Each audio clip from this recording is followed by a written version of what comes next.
think we are live. How's it going, everybody? Noah Sanford here out on Lake Mead with my wife, Megan. Say hi. There she is. Doing a little bass fishing today. Literally like 5 minutes ago, just caught about a 3-pounder smallmouth. So I wish we started streaming a minute ago, but I don't think anyone's here yet. But I guess I'll record this for those of you who are watching after we stream. So like I said, it's Thursday, January 30th, and we're out here on Lake Mead doing a little live stream for a few hours while we're out here and gonna have a good time. So we'll wait till some people roll in and then we'll get going. All right, looks like we got our first person. Oh, that's you. Never mind. Did it get a notification? Did it give you a notification or no? It did? Yes. Okay, that's cool.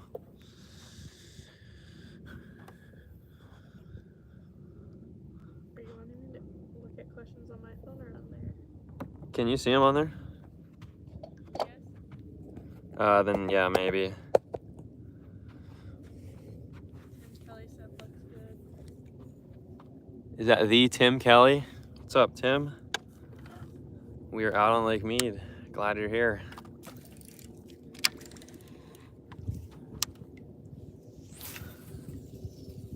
Just waiting for some folks to join in and we'll get rolling.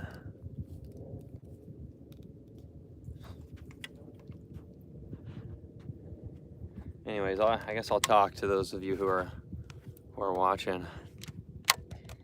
Oh, there we go. There's 4 people. That's funny. It was not loading. It said there were 0 people. So, hey, come on by and say hi. I'm watching. Oh yeah, what marina are you at, Valerie? Are you at Hemingway or Colville? What's up, Tom? We have a faithful live stream watcher here, Tom Nix. He was on the last one too. So glad you're back. But anyways, I don't know if you asked you heard my question, Valerie, but I asked what marina your houseboat is at that you're watching from. Got Gus on there too. Gus is back too. What's up, Gus? You guys are like my faithful live stream viewers.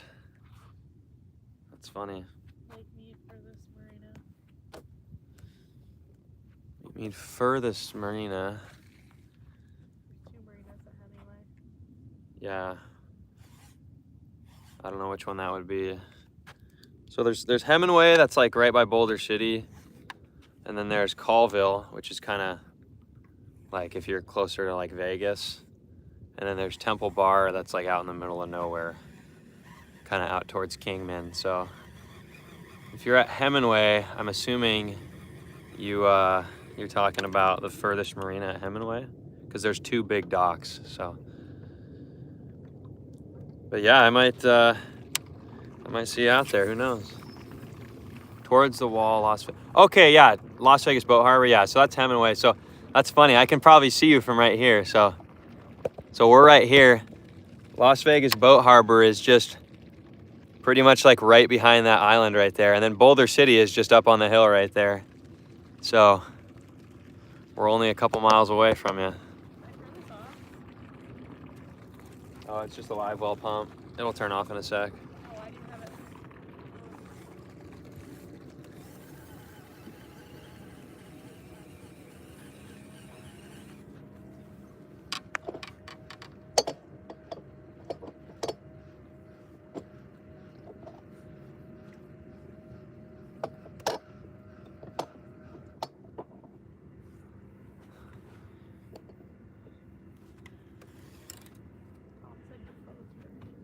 Your boat's burp. Yeah, I know. The live well pump. I forgot that my live wells are open right now. And so the pump is automatically set to once it hits like a certain capacity in the live wells that the pump just kicks on. So I need to go turn that off in a minute or else it's gonna do it again in about 30 minutes once it fills up. But we're not sinking. It's not the bilge pump, it's just the live well. That's fine. I'll do it in a little bit. You got to do a couple things. Anyways, guys, we're out here on Lake Mead doing a little jig fishing right now. And literally like 5 minutes before I turn this on, I'm recording too. So when I upload the video tonight, tomorrow, whenever, you'll see the fish I caught. But literally like 5 or 6 minutes ago, right before we started streaming, caught one that was, I didn't weigh it because it was actually bleeding a little bit. I hooked him a little deep, so I didn't weigh it. I tried to just get it back in the water as soon as I could, because fun fact, bass blood actually coagulates in the water and not in the air. So they stop bleeding once you put them back in the water, but they bleed more when they're in the air. So I didn't weigh it because it was bleeding. I wanted to make sure he survived. But if I had to guess, he was probably close to within a few ounces to 3 pounds or a 3-pounder, but he's right in that 3-pound range. So a really nice smallmouth. And I wish we started streaming like 5 minutes sooner. You guys would have seen it, but hopefully that means there's more in this area. So hopefully we get a few more bites while we're streaming. I know the last stream we went on for like an hour, and we got a couple bites the other night while we were streaming, but we didn't actually get any to the boat, because every time I would get a bite, someone would ask me a question, and I'd be scrolling through the chat and then get the bite and miss it. But all right, let's see. What's up, Zeke Outdoors? Yeah, it's super nice out here, guys. Brooklyn, what's going on? That one guy, what's up, man? Hope you guys are all doing well. Yeah, I see that. Check this out, guys. Right here is another prime example why you don't drive close to the shore on Lake Mead. I mean, check out. I'm literally like 100 yards off the shore, and that rock right there is literally like 2 feet of water. So I'm gonna go ahead and scoot the boat forward so I don't hit that. But yeah, there's Lake Mead is an absolute landmine. I mean, there's high spots like that, 2-3 feet of water out in the middle of this stupid lake, man. Lake Mead's a dangerous lake to drive a boat on if you're not familiar with it.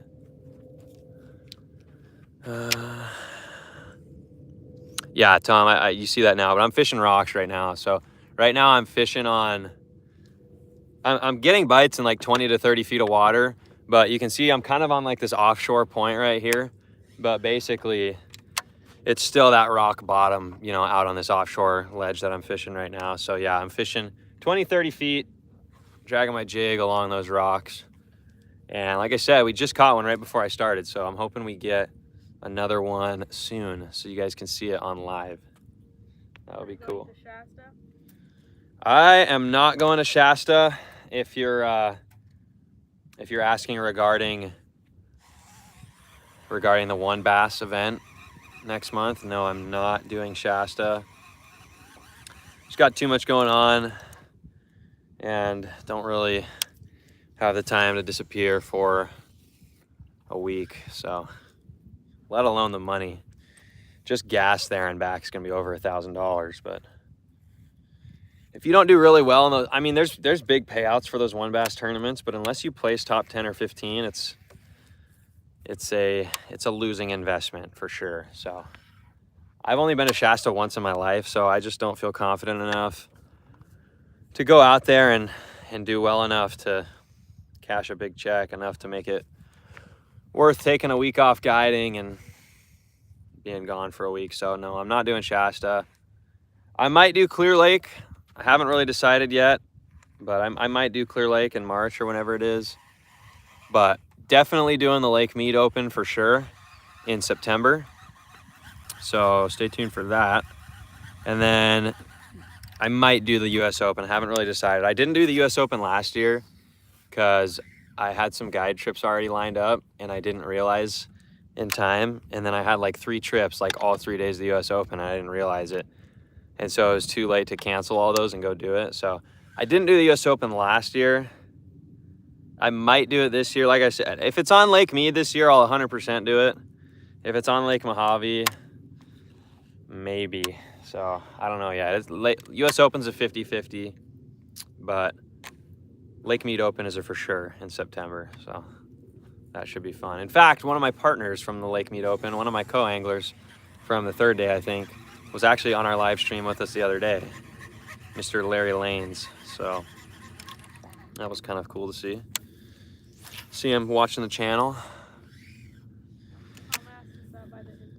Yeah, we had a super fun day that day. We caught probably, oh man, we caught at least 20 bass, but We went all the way up to Greg's Basin, if you guys are familiar with where that is. So from Colville, it's about a 70-mile run, maybe a little more, a little less, give or take. But it took over an hour just to drive there. And for those of you who don't know, Greg's Basin is actually at the other end of the lake, complete other end of the lake from where we're at right now, 85 miles or so from where I'm sitting, and maybe even a little more. It's way up 20 miles past Temple Bar, and it's actually the Grand Canyon that feeds into it. So once you get up there, the water starts to get really muddy and off-colored, similar to the back of the Vegas Wash. And it's a really cool spot, really pretty. You're actually on the back ridge of the Grand Canyon, so you can actually see like the Grand Canyon like up above the water. It's like the coolest thing ever. I ought to do a video at some point driving all the way up there. It'd be really cool. Well, I actually have done one or two, but it's from a while ago. So let me know if anyone would want to see that. Is that by the intake? If you're talking about by the dam intake, no, it is not. I'm kind of like right out in the middle of the lower basin, so yeah, but not by the dam intake. I'm not sure which one you're referring to. There's several, so.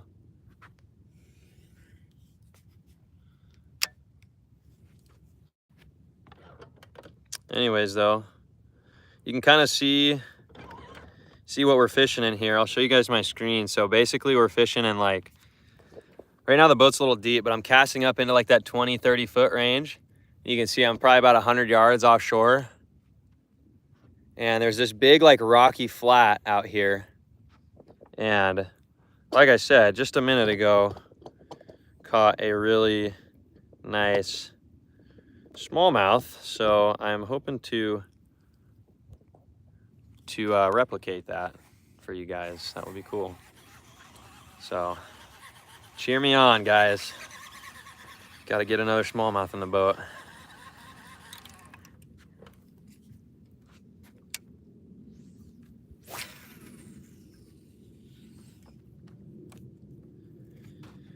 Yeah, if anyone's got any questions about fishing, about the channel, what I'm using, what I'm doing, feel free to ask in the comments. We got a pretty good turnout already.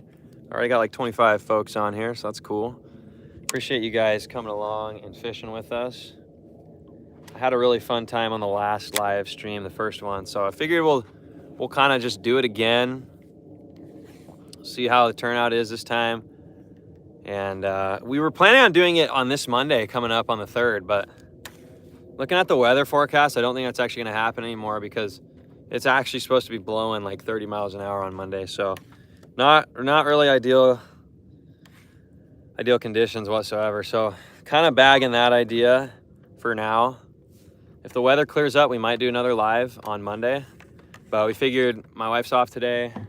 I don't have a trip today, so we'll come out here for a few hours, film a live stream, say what's up to everyone. So here we are. Yep, cast and drag, cast and drag. That's all you do in the wintertime, man. Unless you're fishing some type of reaction bait, really all you're doing, whether it's a jig or drop shot, Ned rig, tube, whatever, it's just a cast and drag, man. But that's what gets the bites, so that's what you got to do.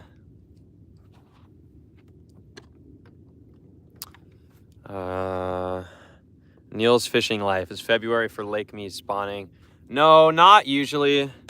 I mean, I'm sure in the past it's happened before, but it's not like a usual thing. So typically last couple of years, the spawn has been starting mid to late March, but it really depends on the year though, right? I mean, in fact, the other day I was out here, I actually saw a bass that was like making a bed, and I was really confused, but then I figured it kind of made sense because it was like cold and windy for a couple weeks. Then all of a sudden it was really calm and warm in like the low 70s. So that bass probably got tricked into thinking that it was, you know, mid-March and not mid-January. So every once in a while you'll see one kind of forget what they're doing and make one in February. But the actual majority of the bed fishing, it starts, the bass probably start figuring out where they want to make beds early March. And then by the time they're locked in enough on the beds to where you can catch them, it's usually the end of March or start of April. April 1st is really like the turning point for when you can go out and for sure like it's a guarantee you're gonna go out and you go to that shallow sandy water, you're gonna see fish on beds. But depending on the year, sometimes I'll get lucky in March. Like for example, last year, I had a friend out from Utah.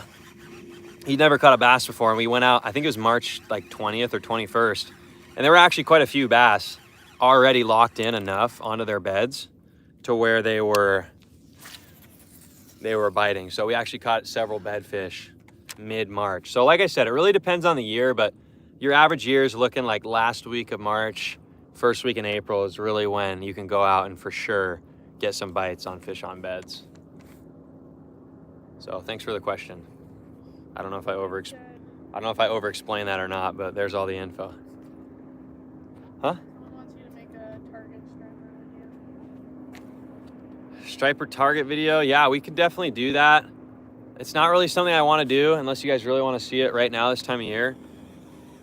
So stripers are really hard to catch this time of year, but a couple more months we can for sure do that.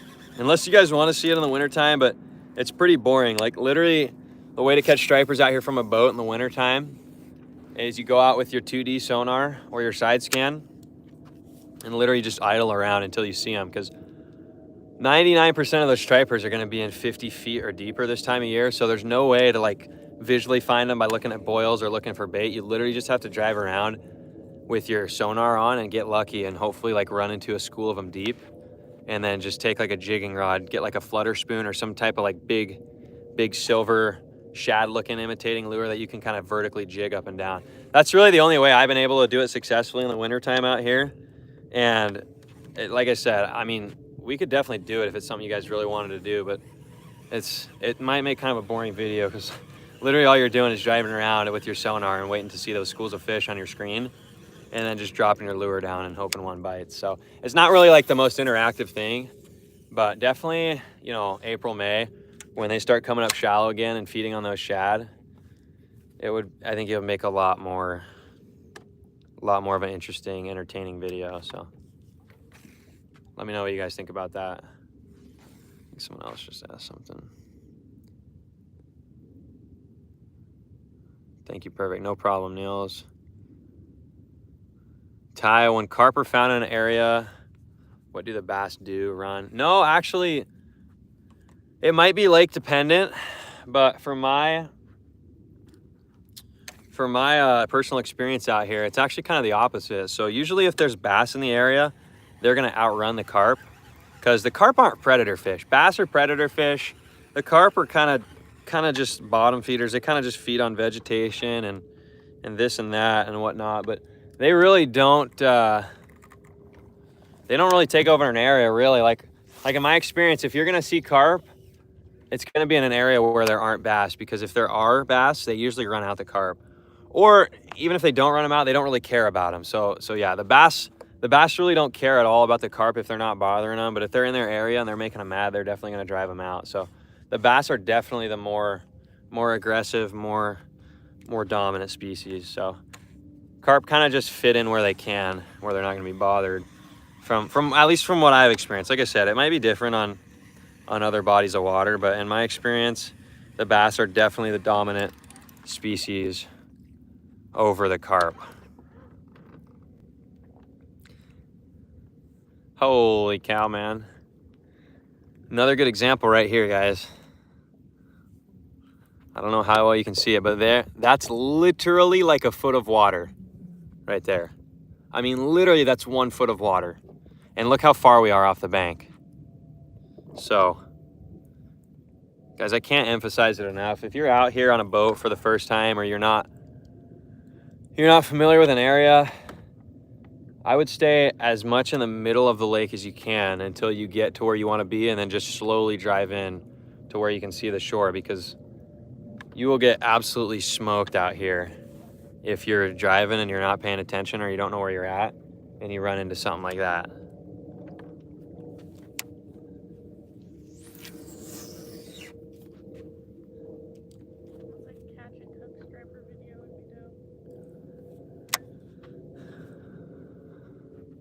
But anyways, guys, like I said, still fishing these rock formations here, fishing that deeper 20, 30 feet of water.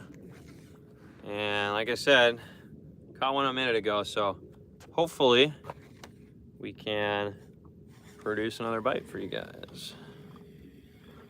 This is all good stuff, so should be able to get another biter relatively soon, I think. Unless, of course, I just jinxed it by saying that, so I guess we'll see. Let's see. Yep, bass live in exactly same areas as carp. Yep. Exactly. So that's pretty much what I was saying too. So bass and carp, they're pretty much going to live in the same areas, but for the most part, the bass don't really care about them. But if the bass get aggressive, like if they're spawning or if they decide they don't want them there anymore, the bass will definitely become the dominant fish and run the carp out of the area. But for the most part, they kind of just live in harmony. But when it comes down to who gets what, the bass are definitely gonna take charge there. So it's been my experience, at least. Like I said, not sure if it's universal, but at least here, that's how it works.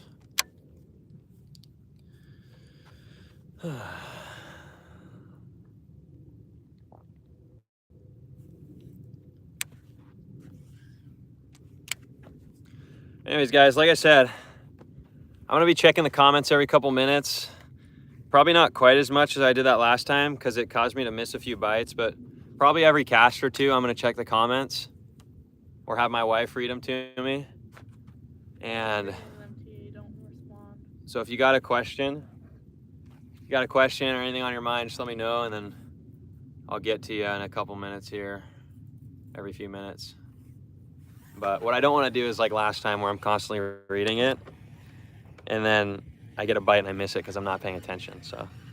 You got a 14 Bass Pro John boat year-round on Lake Mead, question mark. What is it? 14-foot Bass Pro John boat. Year-round on Lake Mead. Yeah, so if you're asking if a 14-footer would be all right year-round on Lake Mead, it definitely would be. I would just stick to the days that are calm, right? If I were you, I mean, I've been out here on Lake Mead where I'm on this 21-foot super heavy duty Ranger bass boat, and it's been so rough that I've debated pulling over to the side or going in, right? So if it gets wind, I mean, the weather will change on a dime out here. You'll be bluebird skies, and then 30 minutes later, it'll be hurling 40 miles an hour. There'll be 3-4 foot white caps. So if you're gonna be out on a John boat, you can definitely do it year round.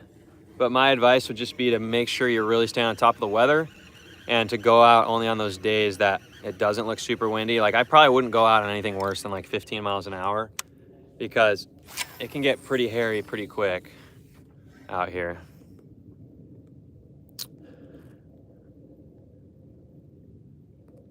I missed 2 last time. Yeah, I know. I missed several bites last time we were filming, so that's not what I want to do this time. Haven't seen much gizzard shad at Lake Mead lately. Any idea why? I have come to the same consensus, actually. Recently, you know, in the summertime and fall, I couldn't go into a cove or anything shallower than 15 feet without seeing a million gizzard shad, big ones too, like 2, 3, 4 pound gizzard shad, like huge gizzard shad. And they kind of have just disappeared. So I have definitely found the same as you have. I think I was Lloyd who said that. Yeah, I've definitely found the same thing. So I'm not really sure, honestly. Like, I'm not a gizzard shad expert. I'm pretty sure, though, if I had to guess, that they're going to just go to that deeper water, kind of like the stripers do, because I actually have seen, like, big schools of some kind of fish, similar to how the gizzard... Like, you can kind of, like, figure out what fish is what by the way they kind of school up on your live scope. So I actually have seen, like, multiple schools of fish that are very, like, resembling of what the gizzard shad would look like on the screen in the summertime. But they're in like 30 and 40 feet of water. So I'm pretty sure those gizzard shad in the wintertime, they just move to that deeper water.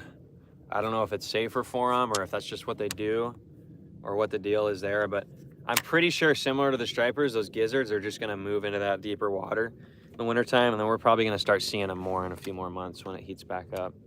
But yeah, like especially this year, I mean, there would be days where I'd go into a cove and literally see hundreds of gizzard shad. I mean, it was insane. And then all of a sudden, you know, probably like mid-November, early December, they all kind of just disappeared. So my best guess would be, I can't imagine they all die, obviously. So my best guess would be that they just go deep. Because like I said, I have seen schools of bait on the live scope recently. or schools of fish, sorry. And I'll throw something at them that if they were a striper bass, smallmouth, largemouth, or even a carp, they would get some sort of reaction, either chasing it, going up to it because they're curious, or running away because they're a carp, you know, getting spooked. And a couple times I've found that, you know, you'll drop something on and they don't even move. So I'm pretty sure those are the gizzard shad in that deeper water this time of year. But that's my best guess, at least. It kind of makes the most sense, so.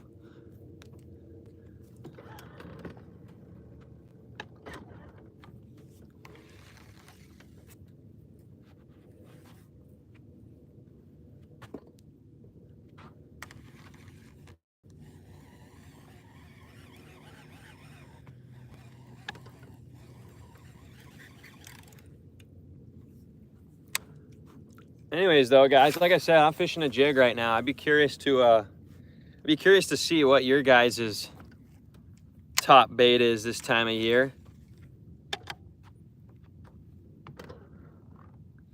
What bait you guys are throwing most in December, January, February? Like I said, to me, it's been a drop shot or a jig recently. So that's kind of been my bread and butter. Drop shot or jig, some variation of it, right? Some variation of a bottom bait that's either imitating a worm or a crawdad has been my go-to this year. But let me know what you guys like to throw this time of year. I'd be curious to see what your confidence bait is in the wintertime, what you're going out there and throwing the most. You know, if someone bet you $100 you can catch a fish in an hour, what bait are you picking up right now? Ivan asked if you're going to the tackle shop tonight. Ivan, I'm not sure. I will probably know by the end of this live stream, but I'm not sure right now.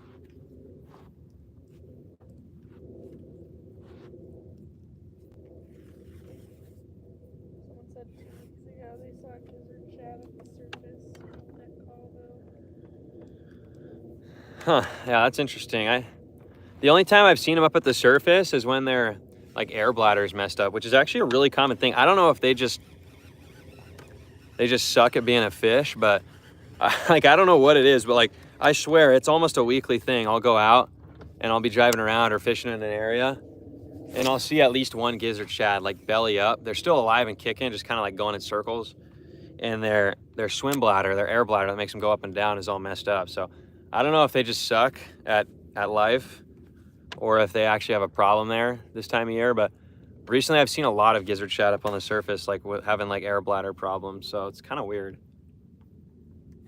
And there's not really anything you can do to fix them either, unless you have a fizz needle, but even that half the time kills them. So I usually just let them be. They have a better chance of figuring it out on their own than me messing with them.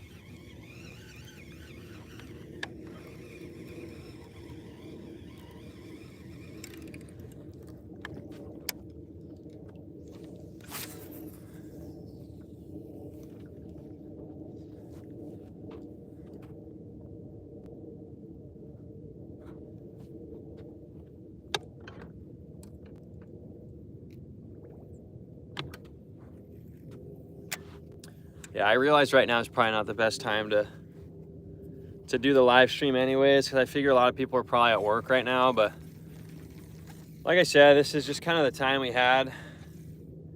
And I figure might as well just do it anyways, because there are some of you guys here still, so appreciate you guys being here.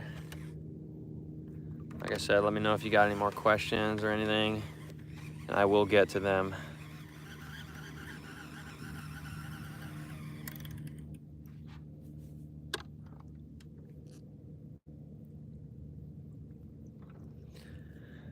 That's really funny that we were just talking about gizzard shad, because I just saw a lone gizzard shad. They're usually in schools, so that was weird. I just saw one gizzard shad all by himself, probably in close to 20 feet of water, just swimming around. He looked like he might have been injured though, so I'm not sure what the deal was there. That's actually really funny timing though. Literally just saw like a 3-pound gizzard shad swimming around, so that was good timing.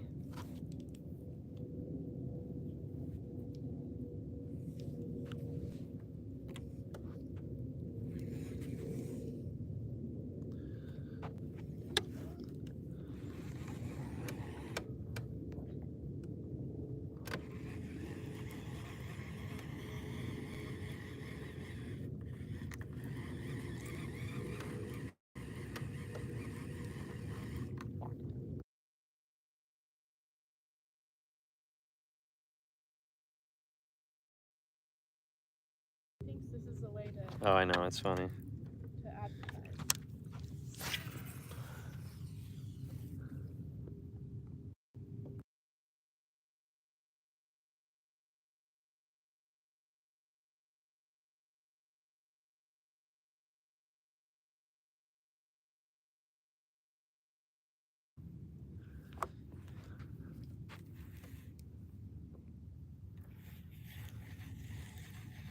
Someone said I was just at Lake Mead, didn't catch anything, but only was out for 3 hours. Yeah, Chris, that's Lake Mead in January, man. Like, I was out here yesterday with another guy, too, and we fished for about 3 hours, too. I don't know if you were from a boat or not, but obviously from a boat, you have a bit of an advantage, too. But we were out for about 3 hours as well, and we both only caught one good fish each. And the other guy, like, at the very end, caught, like, 2 little tiny ones, so I don't know if it really counted or not, but we both only caught one solid fish each, but they were both almost 3-pounders, so that's the thing, man. Like, that's what I tell people in wintertime. It's fishing is slow, but the few bites you do get are usually solid bites. Tom said try your umbrella rig.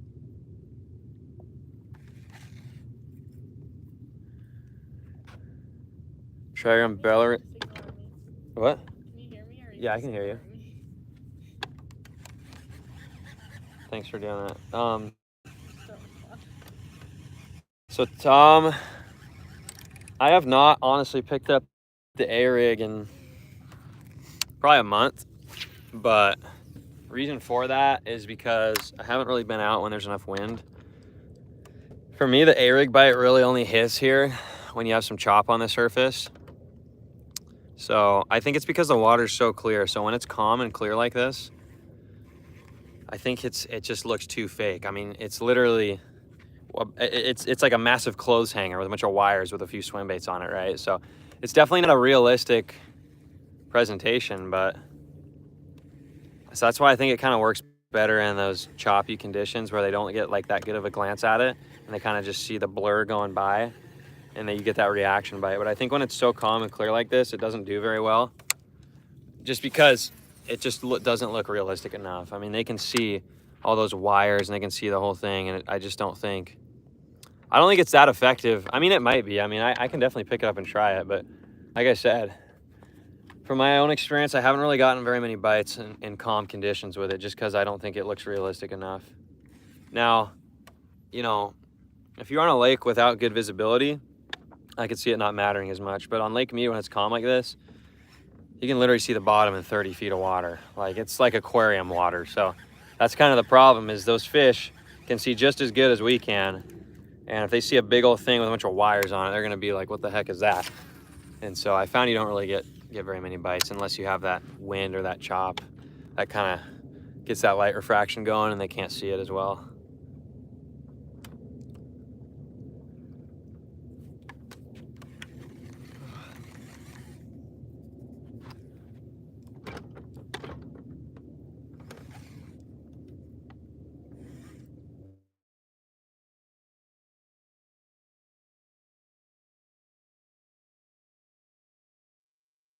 You're good.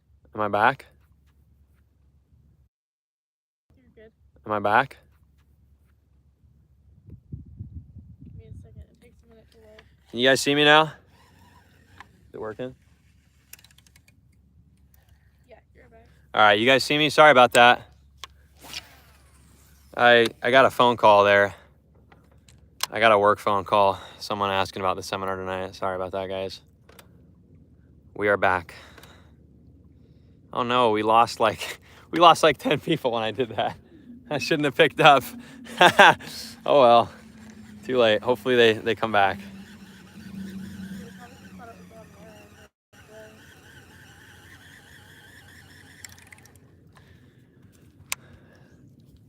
Oh right, I never responded when you guys mentioned the lures you like. Let's see what we got. Gus, wacky rig finesse worm on a shaky head. That's a good one, man. You can't go wrong with a wacky worm, man. That always works. And I think that's the only one we got. So if anyone else, I'd be curious to see what your guys' confidence baits are in the wintertime. So like I said, mine is like a jig drop shot. If someone bet you money that you had to go out and catch a fish, what lure are you picking up? I'd be really curious to see what you guys are throwing this time of year to get bit.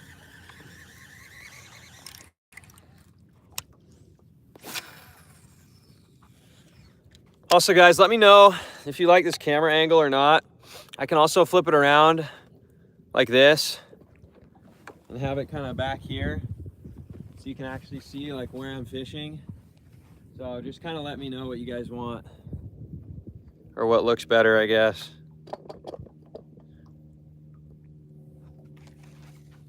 The only thing that I like about this spot, this angle, is that I can actually see my screen and make sure I'm in the frame and actually read the comments. Oh boy, it's snack time for Megan. No snack. No snacks? What are you doing? Oh. So let me know what you guys think about the angle. Man, I can't believe. Gus, you like that? Okay, cool. Let me know, like, not let me know. I can't believe that literally, like, I kid you not, guys, like 5 minutes before I turned the live stream on, caught like a 3-pounder, and now we're getting nothing.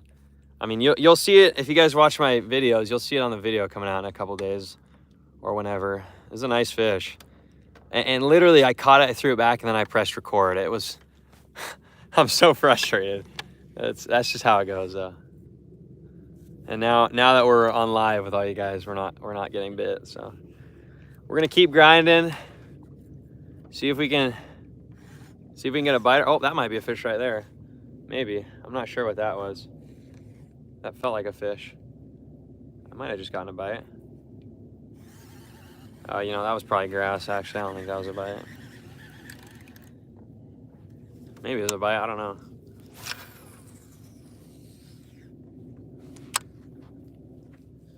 Sound is breaking up. Well, we don't have very... Huh? I just hiccuped. Huh? I just hiccuped. Oh. Sorry if the sound's breaking up.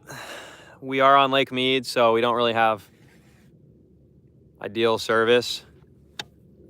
But we're working with what we got right now, so... If you guys can hear me all right and your sound is all right, can you guys give me a thumbs up or a yes in the chat? Just so I know if it sounds good to you guys. If it's just that one guy or if it's everyone. Let me know if the sound is bad or not. That one guy is just bad. Oh, is it really? I didn't see that. Your dad probably can't hear. Ivan said yeah, it's good. Yeah, it's good. Okay, cool. Throw back to it. I actually did, Gus. I made another cast right there and I didn't get anything. So I'm going to tell myself it was grass. That's going to at least make me sleep at night. It's out of sync with the video. Yeah, sorry if it sucks, guys. There's not really anything I can do about it. But that's just kind of how live streaming is without good service. It's kind of just going to be patchy. But hopefully you guys can hear me enough to hang in there and have it still be worth watching. But like I said, guys, I can't really do much about the quality of the audio or the video, so I apologize. So we're kind of just working with what we got here. Fortunately, though, we're lucky enough to even have reception on Lake Mead to make something like this even possible, because there's not a lot of lakes that have service. So we're lucky enough to have a lake that has at least enough service to get the live stream going.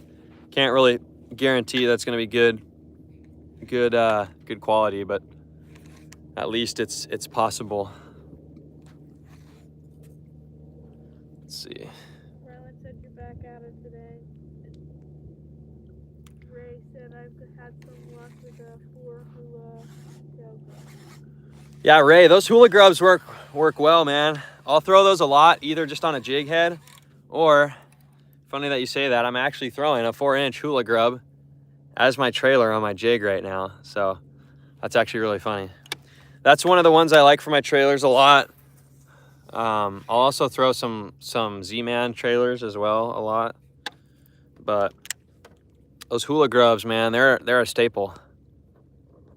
Rylan, yes, we're back at it. Just tuning in. What's up, MF Outdoors? Ty, thank you for letting me know the audio's good. What's up, MF Outdoors?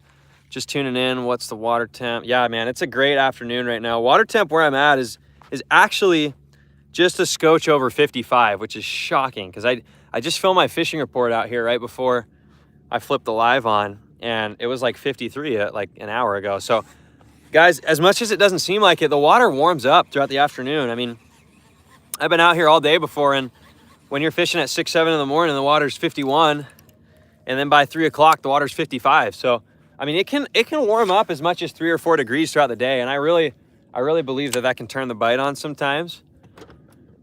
I mean, we would do the same thing, right? If we were freezing cold, we wouldn't want to do anything, and then if we warmed up, we'd be more active. So, I think that's kind of how it is. I usually do better in the afternoon and evening in the wintertime just because it's that warmest part of the day. Not only for us, but for the fish too, so. Rylan said try throwing his 2.5 today.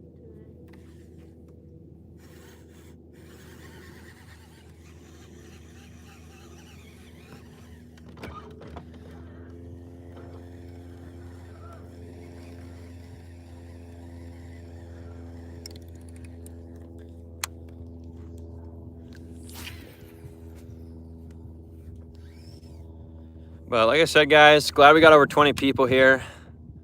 Appreciate you guys all being here. It's a lot of fun to do these live streams. I really enjoyed the last one.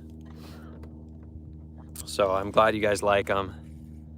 And if it's something you guys like, I'll probably start doing it, you know, a couple times a month, maybe even once a week, depending on my schedule. So I'll definitely try to get it in at least a couple times a month. And moving forward, like I said, we're going to try to plan it out to where you guys have a few days or week notice. So that way more people can show up, because I'm sure a majority of my subscribers don't even know what's happening right now because they're at work or they didn't see the notification or whatnot. So hopefully moving forward in the future, we'll be able to put out a little more of a heads up for the live streams. So that way we get a little bit better turnout. But glad you guys are still here, the faithful few. And you guys are watching and supporting the channel.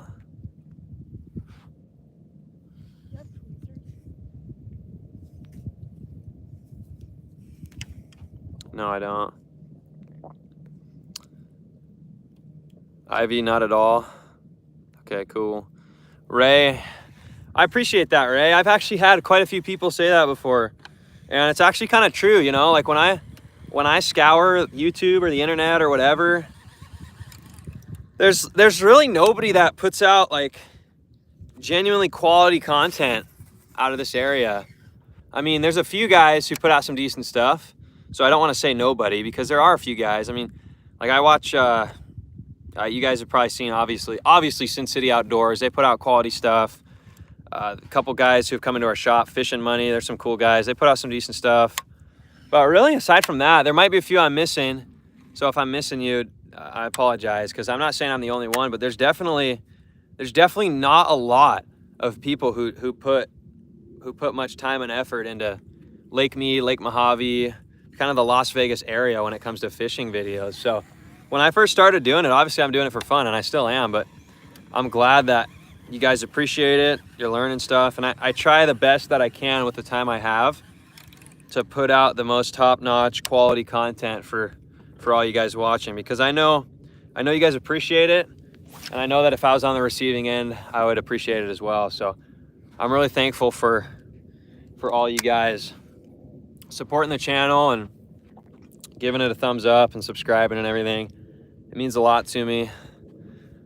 Like I said, I don't make any money off YouTube. I just do this all for fun. So I'm glad you guys enjoy it and keep the support up enough to have it worth doing. So yes, Brooklyn, thank you for liking the live streams. Ty, preferred line setup throwing those jigs. So yeah, like I said, man, I was talking about this the other day too. So most bodies of water, you're going to throw a way heavier line than I throw on these jigs. But the reason I throw such light line is because there's not a lot of brush and stuff to break off on Lake Mead. And there's also not bad water visibility. The water visibility here is really good. And so you have to throw lighter line than you're comfortable with in order to get those bites. I mean, the light line game is really, it's a double-edged sword, man, because you have the one side, you definitely get more bites when you're throwing the light line, but the downside is you lose a lot more fish, because if you're throwing light line, if anything goes wrong, if that fish pulls too hard, if you pull too hard, hits a rock, if it has a little nick in it, it's bound to break very easily. So my preferred line setup, to answer your question, I think that was Ty who asked. Yeah, Ty. My preferred line setup for a jig is, so on this one, I'm throwing 25-pound braid, which is plenty heavy. You don't need any heavier than that unless you're fishing in some heavy brush, which we're not here. So I'm fishing right now 25-pound blue. I just like that blue color because it's easy to see. I like my blues, reds, and yellows for the braid. The only time I throw like blend in braid, like a dark green or moss green, something like that, or gray, it's just my Finesse stuff. But anything else, I like that bright braid. So I'm using 25-pound blue. This is actually, what is this? This is Yozuri braid. And then my fluorocarbon leader, right now I'm throwing, I think this is 10-pound, maybe 12, I don't remember. I think it's 10 or 12-pound fluorocarbon. So that's light for a jig, because you guys, sorry about that. Did it just pause? Can you guys see me all right? Sorry, I just got a phone call, so I don't know if I screwed it up. But anyways, what I was saying, guys, 25-pound braid to either 10 to 12-pound fluorocarbon leader is what I'm throwing. And the reason I'm throwing that is because if I'm fishing deeper, like 20 feet plus, I'll usually put on 12 because obviously there's not as much sunlight coming through. I think you can get away with heavier line. But when I'm fishing shallow with a jig, I don't typically like to go much heavier than about, I don't know, 10-pound test, really. And that's just because you don't get a lot of bites. I mean, I'm a big believer in light line. I know a lot of guys think it doesn't matter, but I'm a big believer in light line, especially on a lake like Lake Mead and Lake Mojave where the water's so crystal clear. I really think if you're throwing too heavy a line, you're not going to get as many bites. But like I said, there's that other side too, where when you are throwing light line, you're going to break off a lot more and you're going to lose a lot more fish. So in my personal opinion on it, I would rather get the bites and then risk losing them than not get the bites at all, if that makes sense. Larry Lanes, what's up, man? I was just talking about you a few minutes ago. Appreciate the support, man. Can't wait to see you again. Ray, keep it up. Thank you. MF, yeah, it's gonna be so nice on Sunday.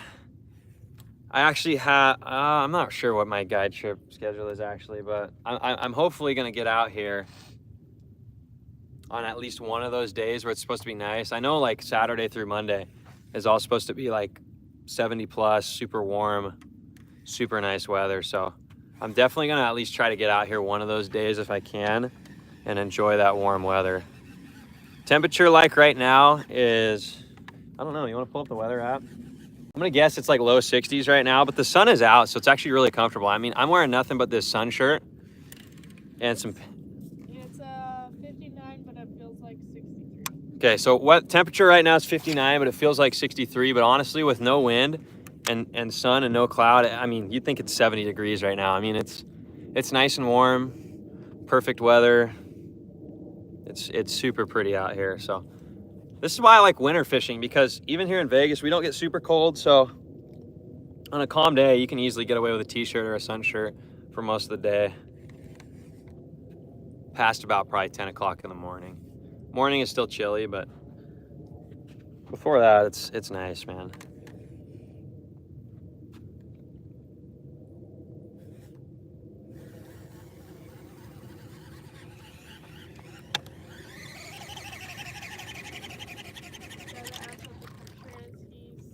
Says he's in Wisconsin. Huh? Says he's in Wisconsin, so it's freezing, I'm sure. Wisconsin? Holy cow, man. That's probably a bit colder than where we're at, I gotta assume. A bit? Probably a lot colder.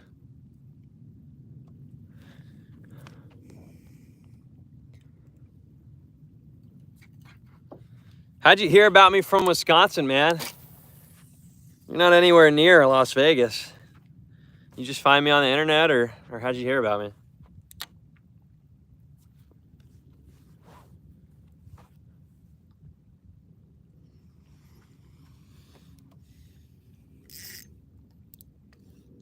He said, yeah, I'm in Minnesota and it's 50 today, but we ice fishing. Oh, nice, man. I've actually never Never once been ice fishing, man. Never once. It looks kind of cool though.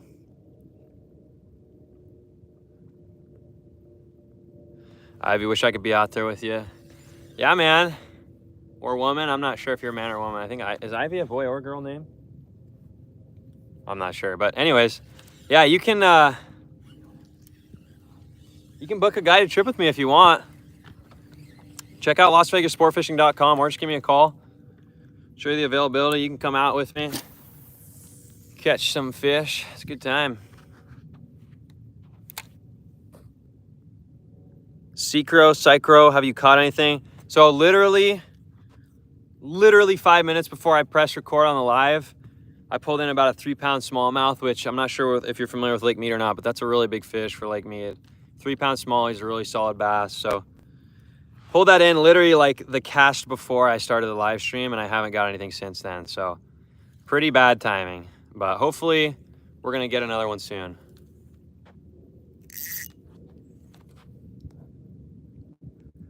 Ray, you're watching from Cabo. I bet it's nice down there.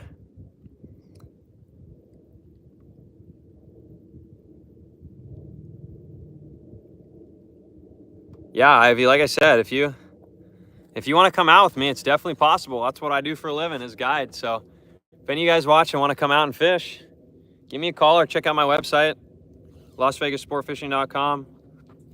You guys can come out with me on this exact same lake, on this exact same boat.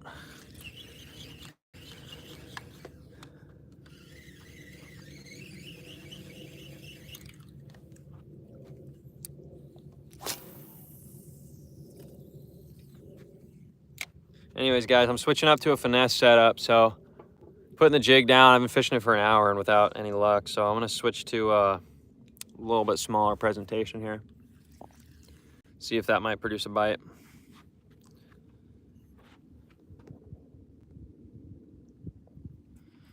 Can you show us the bait? Sure. Finish this cast here. I'm kind of switching back and forth between a few baits, but I'll show you real quick. So right now, okay, well, I don't know where it went, but right now I'm just throwing a little crawdad imitating bait. It's just a little Ned rig. And so it's basically just a little finesse jig on a Ned rig head. Just kind of like an orange color. But like I said, anything that's going to be you can kind of see the color there. Anything that's going to be like that orangish greenish color is usually what I do best with, because that's kind of the color of the crawdads out here. Anyways, guys, I'm going to go ahead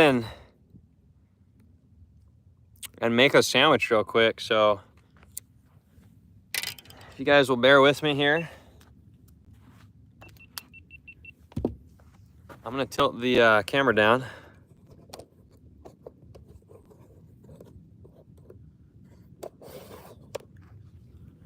So hopefully you guys can see me here. I think you can.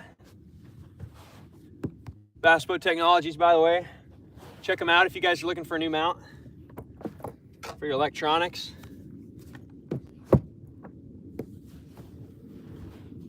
But I'm going to go ahead and make a sandwich real quick.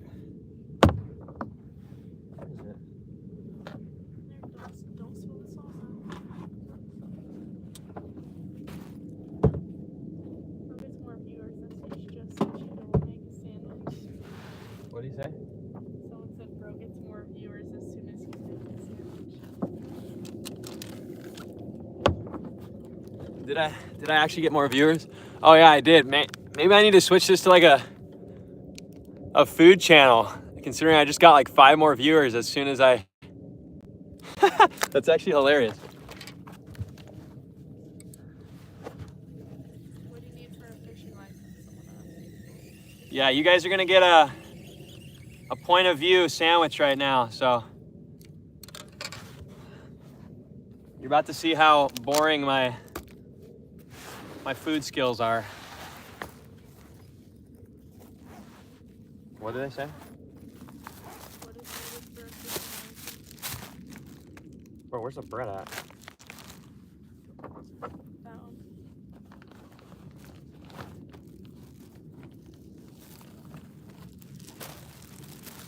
But anyways, guys, the fishing license, like you asked. Huh? The fishing license is really easy. All you have to do is go on what do you have to go on? You can, so for Lake Mead, you can actually have either an Arizona or a Nevada fishing license. And that's because it's state boundary water. So half the lake's Arizona, half it's Nevada.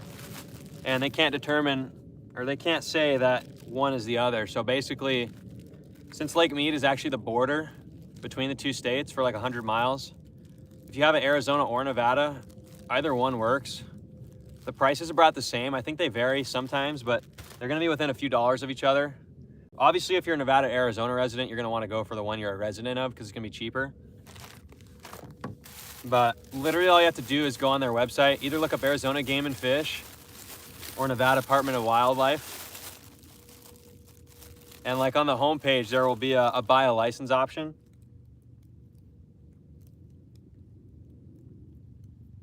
And literally all you have to do is go on there and press buy a license. It'll ask you for like, probably like your driver's license and date of birth and address and stuff. And that's literally it. It's that easy.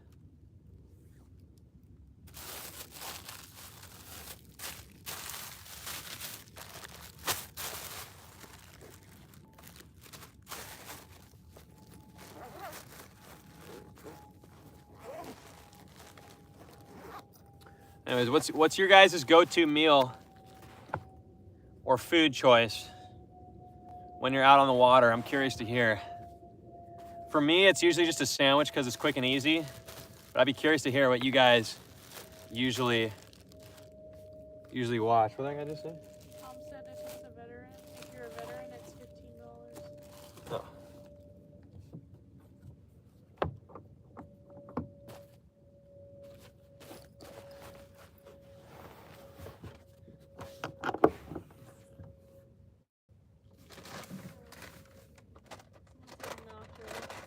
What?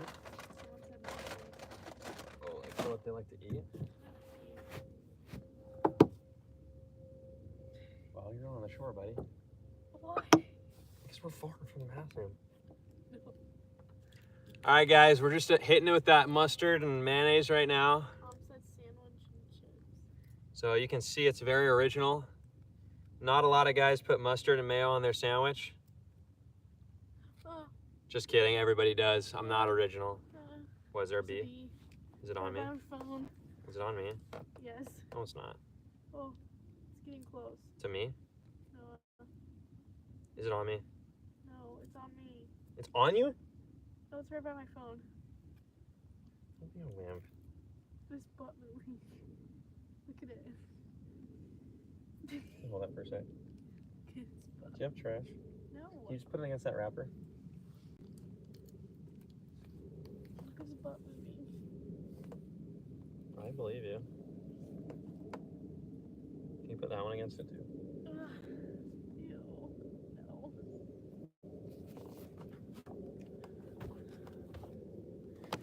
Noah, come get the bee. Noah? Hang on, dude. Oh, shoot. About to drop my phone in the water.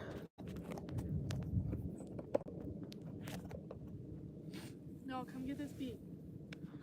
There it is, guys. Sandwich going in. I give it probably like a 6.2 out of 10. It's just a sandwich. Where is it? It's not on you. On my phone. Dude, it's a bee. He's just chilling. Oh, it's on you. No, it's not. It just went over there. My wife's freaking out because Okay, if there's a bee on there's a bee that was on her phone. There it is, guys. Look at that beauty.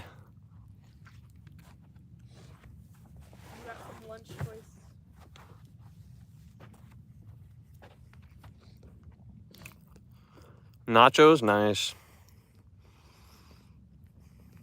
Sandwich and chips. Boiled eggs, canned fish. Peanut butter jelly. A couple of Red Bulls. Larry Lane's Uncrustable.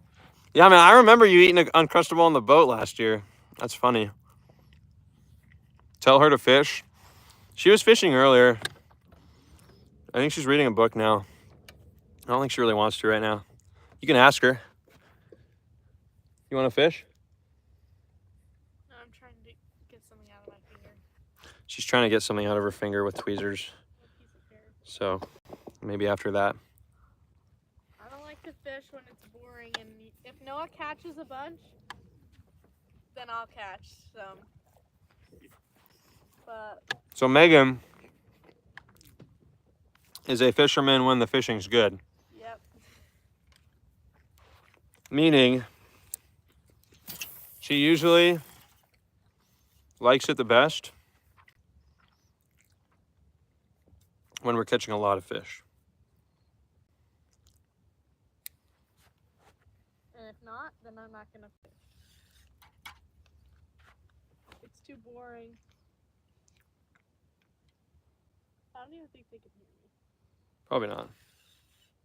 Should get this hair out.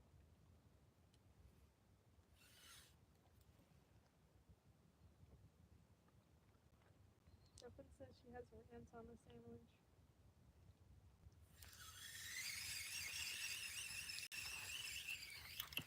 Mom said if she starts fishing, she won't have to fish.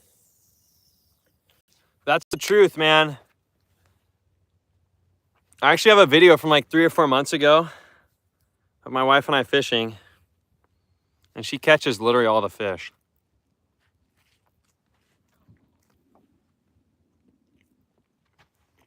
Like, I'll be fishing for like 3 hours. She'll come up and catch one like first cast.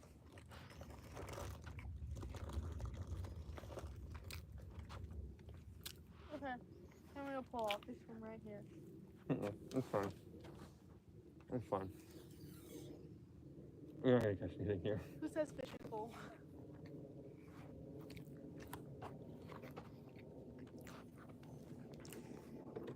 What did you say?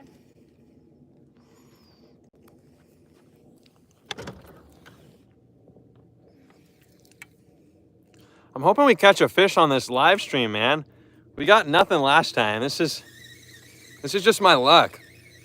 Catch all the fish right before I start, and then once we start, don't get a bite. I feel like that's kind of how it is with anything, though. You do well when no one's watching, and then everyone's watching and you suck.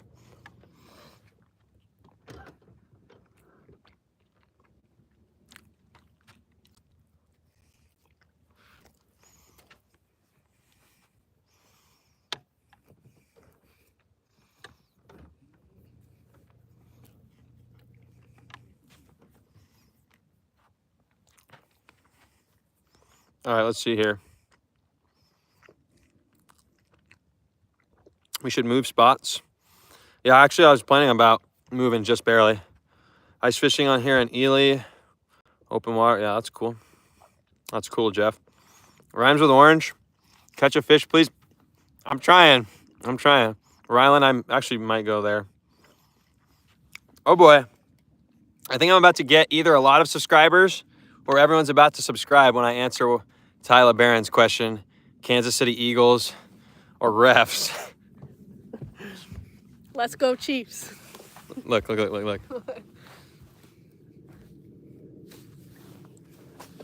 Megan is repping a Chiefs shirt as we speak, so I can't really disagree with her or else she'd be mad. So we're unfortunately, oh no, Sicko says I hate the Chiefs.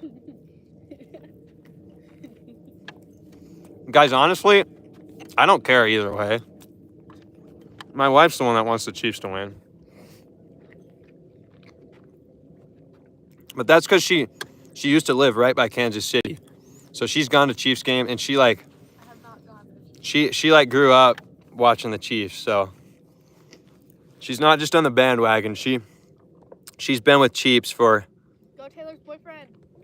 she just But yeah, she's been with the Chiefs for years. All right, it's not a bandwagon. She's been with them before the whole Travis Kelce, Taylor Swift thing, and before they were good. She's been with them when they sucked. Someone said she jumped up back to the seat. All right, now I need a fish. All right. I don't watch football. Do I have a fish finder?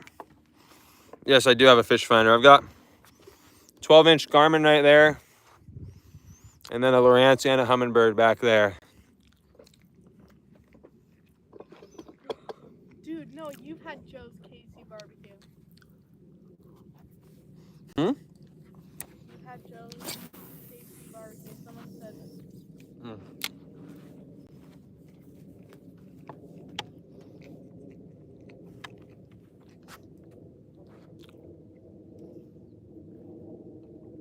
Remember that gas station that we went to for the barbecue? No. Mm-hmm. Ty said then she knows about Joe's Casey barbecue. Let's see. Oh, yeah. You been to Joe's KC Barbecue, Ty? Dude, that place is so good. So her family actually lives in Missouri. And yeah, so her family lives in Missouri. And so almost every time we go out there, we'll go to KC's. Well, not every time, but we've been there a handful of times. Yeah, KC's barbecue is really good.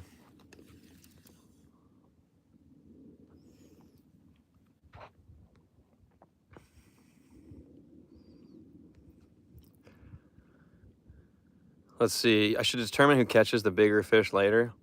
And that determines who will win the Super Bowl. Bruh, that's funny. I'm not sure what you're saying, Tom. I don't know what Roland is.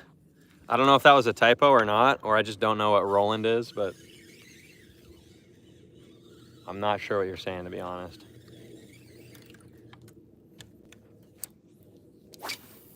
Everyone said you should move spots.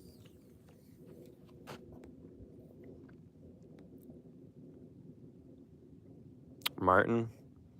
I still don't know what that means. What is Martin? Oh, Roland Martin. Oh.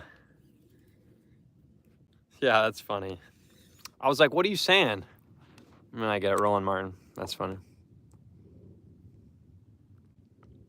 Yeah, Ty.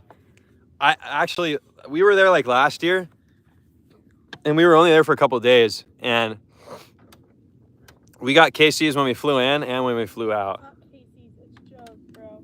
Oh, whatever it is. That barbecue place, I guess it's called Joe's, not Casey's. I don't know what it is.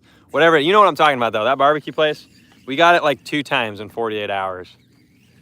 And it is, it's well worth it. All right, what do you guys think? Should I move spots? This is honestly sucking, so give me a thumbs up or thumbs down or yes or no if we should move spots, and we'll try a different area. I'm gonna let you guys decide. Or we could stick it out for a few more minutes. Everyone says yes. We got 2 yeses. Go closer to the bank.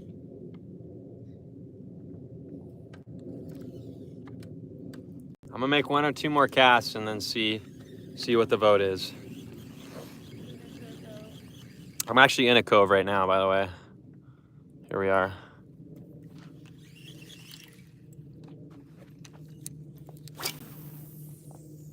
Tom said the cliffs by the marina. Yeah, that's a good spot, Tom. You can usually catch a few over there.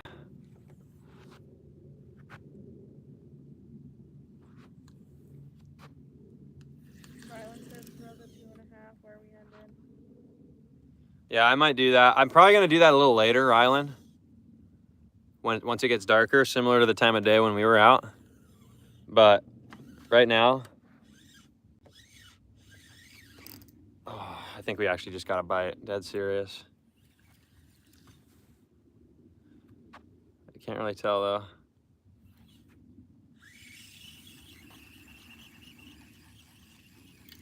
But yeah, Ryan, I am actually planning on probably going close to that area, like probably in like another hour.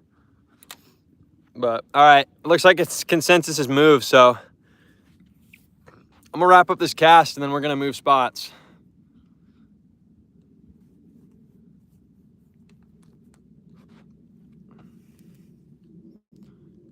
Watch, I'm gonna catch one on this cast now.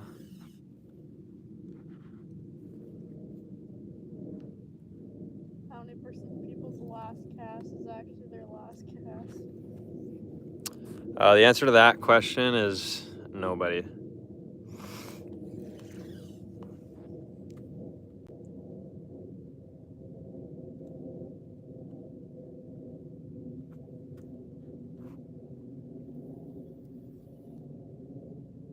Really good service right here.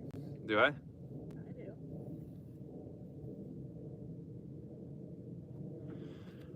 Yeah, so the other problem with the live stream is I'm kind of,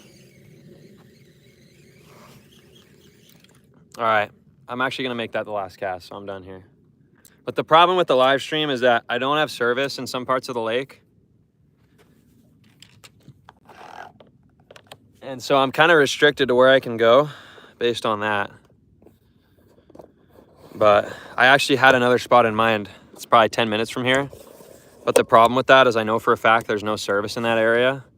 So that's kind of the one problem with the live stream is you're kind of constricted to stay pretty close to the marina to not like lose service. But that's all right. We're going to only make like, it's probably only going to be like a 5-minute run at most. So hang in there, guys. Hopefully we don't lose everyone while we're driving. But if you guys are willing to hang in there a few minutes while we drive over here, we're going to go ahead and pick things up, move to our next spot, and hopefully catch some more fish there. So hang out for a few minutes, guys. I'm going to put my stuff away. And then we'll be at our new spot here in just a few minutes. So hang out for a second and we'll get there.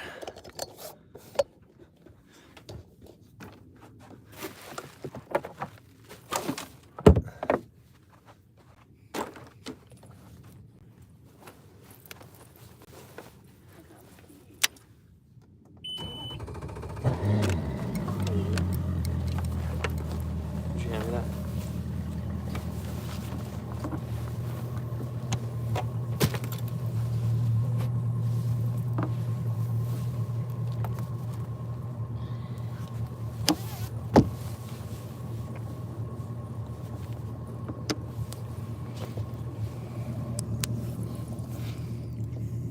Dude. All right, guys. Here we are.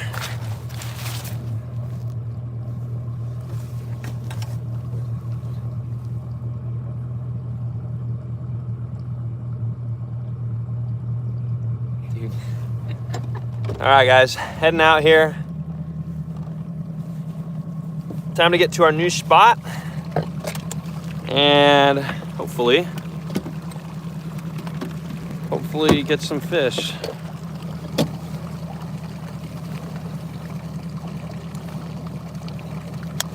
Also, guys, if you guys have a bass boat, you're in the market for a mounting solution, be sure to check out Bass Boat Technologies mounts. You can see this dual console mount. It's also the mount I use up there, guys. These things are rock solid. Every single mount is custom made for your exact boat, model, and year. So if you guys are interested in a new mount for your electronics, be sure to check out Bass Boat Technologies because they got really top of the line stuff for a reasonable price.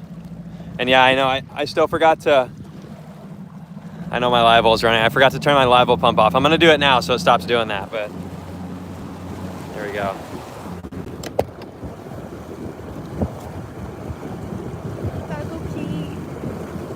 Do you actually? Yes. Okay, I'm trying to think where bathroom is. We have to go all the way back by the marina if we're doing that. Which is not a problem, but we'll just have to do that. Well, I just need to go. I can put you on the shore. Okay, I'll go to the bathroom. All right, guys, we're also gonna make a quick detour because Megan has to go to the bathroom. So Thanks. we're gonna make a quick detour, but there's actually a floating restroom, but it never fails. There's actually a floating, that's a fact. There's a floating restroom right by the spot we're fishing at. And so we're gonna go hit that first. But less than 10 minutes, guys, we'll be at our fishing spot, hopefully. So hang out, enjoy the view here. Enjoy the beauty. Look at this lake, super nice. And we'll get going.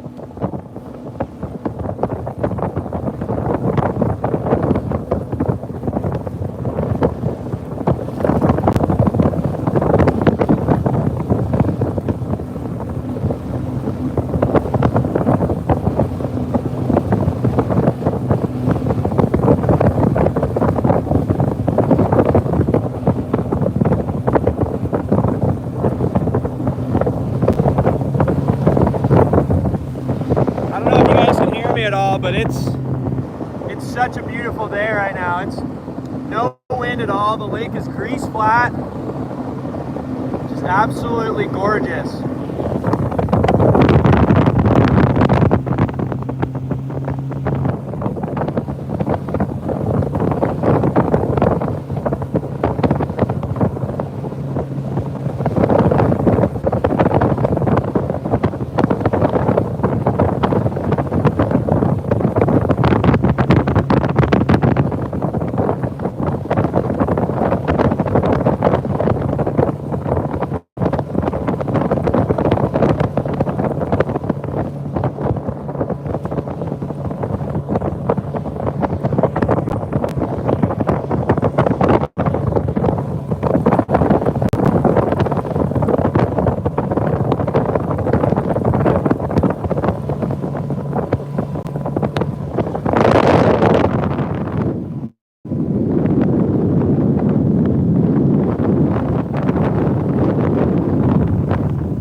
Speed. So right now I'm going about 50 right now.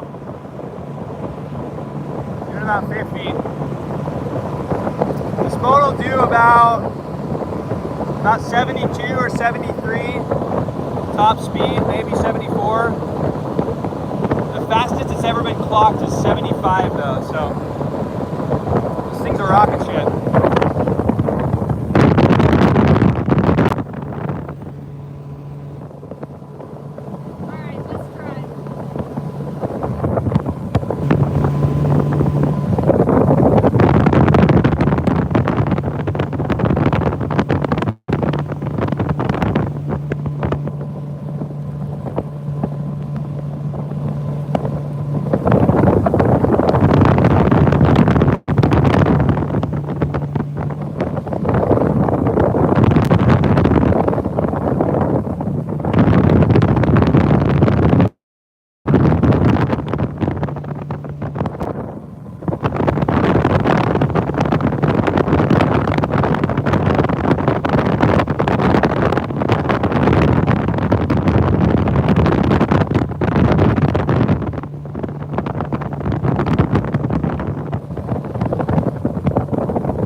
right, is anyone still on here?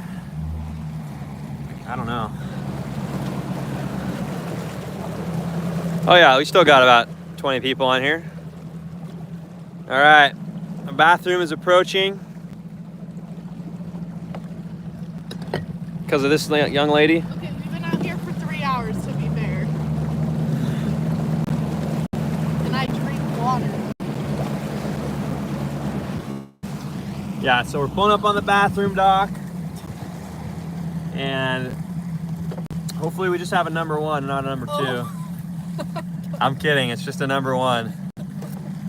And so we're gonna drop Megan off and then drive away. And then she'll be stuck on a floating bathroom dock the rest of the night. My friend Valerie will come pick me up. Yeah, Valerie, if you're still watching, you're probably like right over there somewhere. You can probably see me right now.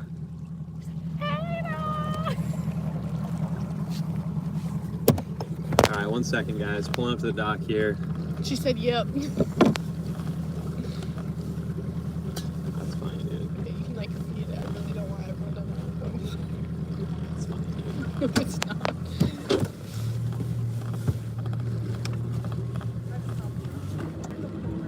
Go.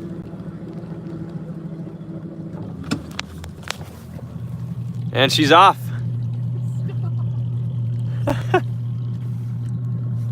Oh, man. What's that? Oh, you can see me, Valerie? That's funny. Yeah, you're probably right back there somewhere. That's funny. Well, we have a Lake Mead local watching, so that's cool.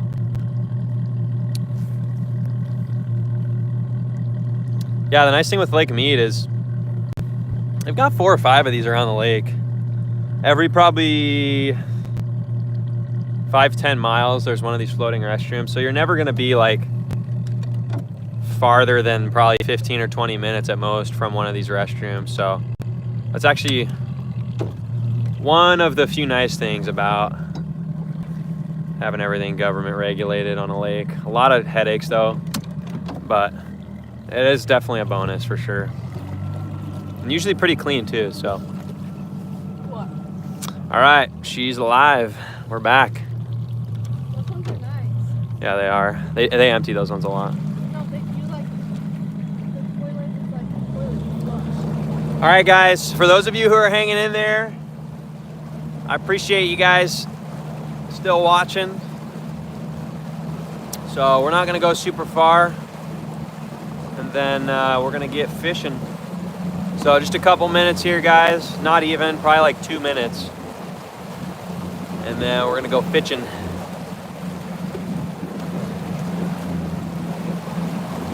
Appreciate you guys hanging out.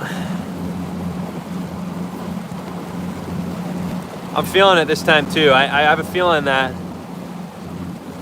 this spot's gonna produce some bites, so stay true, stay faithful, keep watching. Appreciate you guys hanging out. We'll be there in just a sec, so another minute or two, we'll be fishing.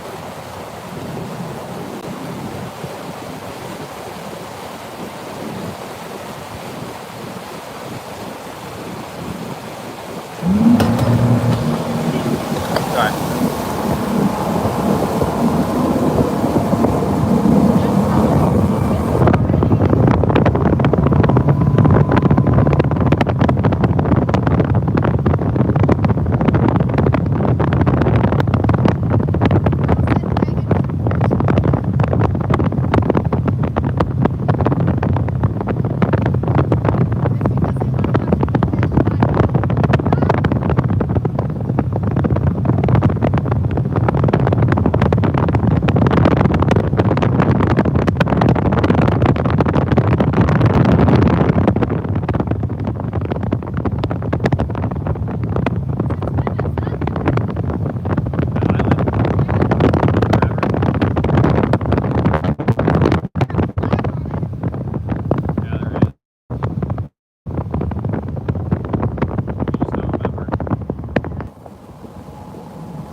All right, guys, here we are. Thanks for hanging out. We're gonna get fishing. And No service from here. I don't. I have 2 bars. I've got one. It should be all right though. Oh, his sister's just waiting.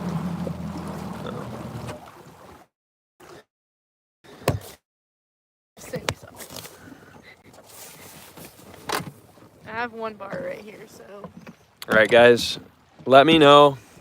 I don't have very good service right here. So if a few guys could please let me know how it looks, how it sounds, if it's breaking up, or if we're still quality is pretty awful. if we're still doing all right. Let me know how the video quality is and if we're still hanging in there. So let me know.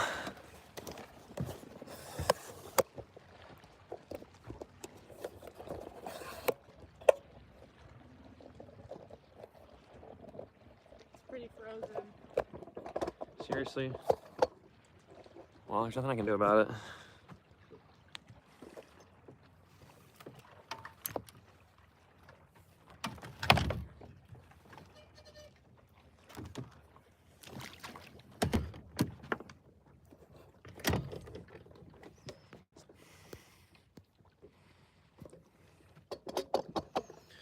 Okay, guys.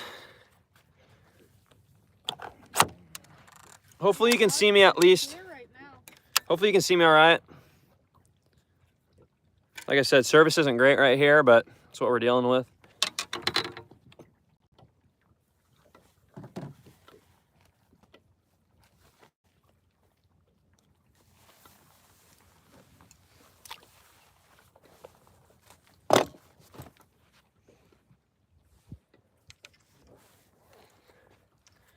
Move it.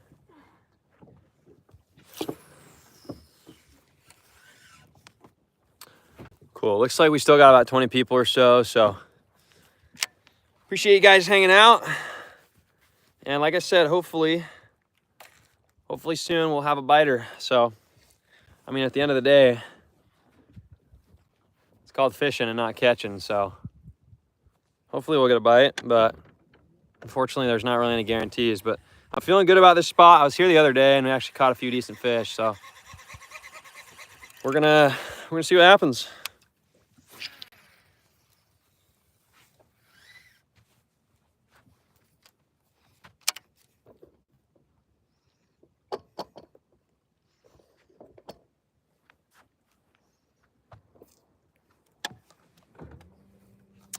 Tom's saying to fish. Huh? Megan's in the middle of a book right now, but she says she might pick up a rod. Like I've been reading the book the whole time. She might pick up a rod in a few minutes. If Noah catches some, I'll pick up one. Megan says if I catch one, then she'll start fishing, so the pressure's pretty much all on me now.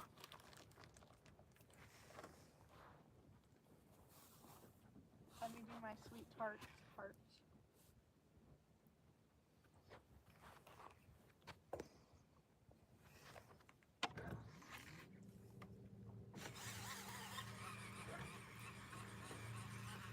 I am putting a lot of faith in that tripod. Rylan has been on the boat for me knocking this tripod in the water, so it's kind of out of my way though, so hopefully I don't hit it in the water, but there's definitely still a chance that you guys end up in the drink. Yeah, you're really stupid for that. Well, get a rope or something. It's not my phone. But you didn't buy insurance on it, so. Yeah, my phone's also not even insured, so if I drop this thing in the water, it's pretty much game over. Why don't you move it away from right there? 'Cause it's the best angle.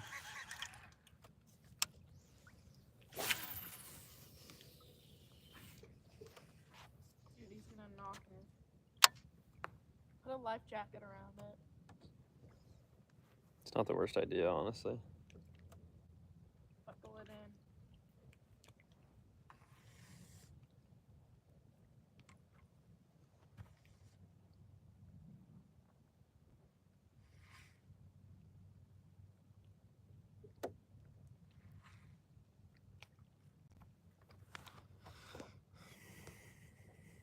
some underwater footage. Yeah, hopefully we don't get any underwater footage. No, you have a GoPro for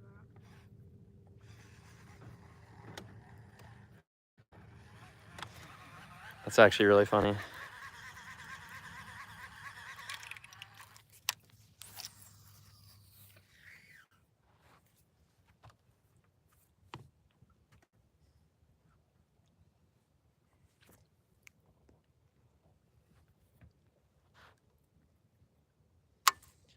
Anyways, guys, I know most of you guys are subscribers. If not, make sure to hit that subscribe button. But I've been kind of wondering on what I should do for some upcoming video ideas. So if you guys have any suggestions Someone said earlier cooking. for some fun stuff or anything like that, let me know in the chat, because I want to listen to your guys' feedback, know if you guys actually like the kind of content I'm putting out, or if you want to see something a little different and whatnot. So let me know what you guys think. If there's anything specific you want to see, you know, in the future, if you got any video ideas. And as long as they're possible and reasonable, I'd be down to try anything, really.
I'm using live scope. Not really. Like I've explained in some other videos, I don't really use live scope as like a stare at it every cast. But I mostly just use it to like get an idea of like the structure I'm fishing in. I don't really use it to actually locate fish. Every once in a while I'll try, but I'm really not that good with live scope, to be honest. There's a lot of guys who blow me away. So it's not really the way I like to fish either. So like I said, I don't really use it to look at the fish I'm trying to catch. It's more so just to like get an idea. Because live scope not only does a good idea of showing fish, but it does a really good job of like showing the actual structure and contour that you're fishing in and around. You can really get an idea and a feel for like the depth, like if there's any drop offs, ledges, like size of the rocks you're fishing in, that kind of stuff. And so that's mostly what I use it for. I'm not really a fan of just standing there and staring at it all day. I just think it kind of takes most of the, not skill out, but it definitely takes most of the intuition out. And so I like to mostly just look at the structure and the area I'm fishing with my eyes before I look at the screen, if that makes any sense. Rylan, I don't have the tripod roped off. I really probably should, though. I've already learned my lesson once, so. In fact, that's a good idea. I'm going to do that after this cast.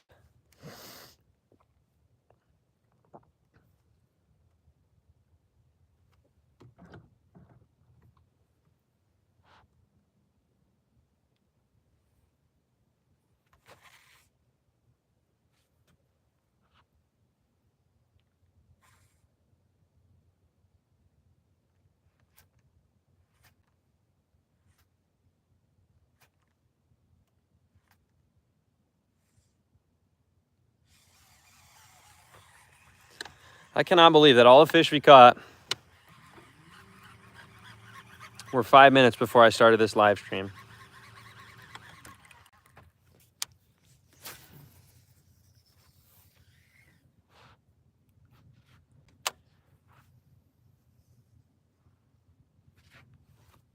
Oh man, we dropped off to 12 people.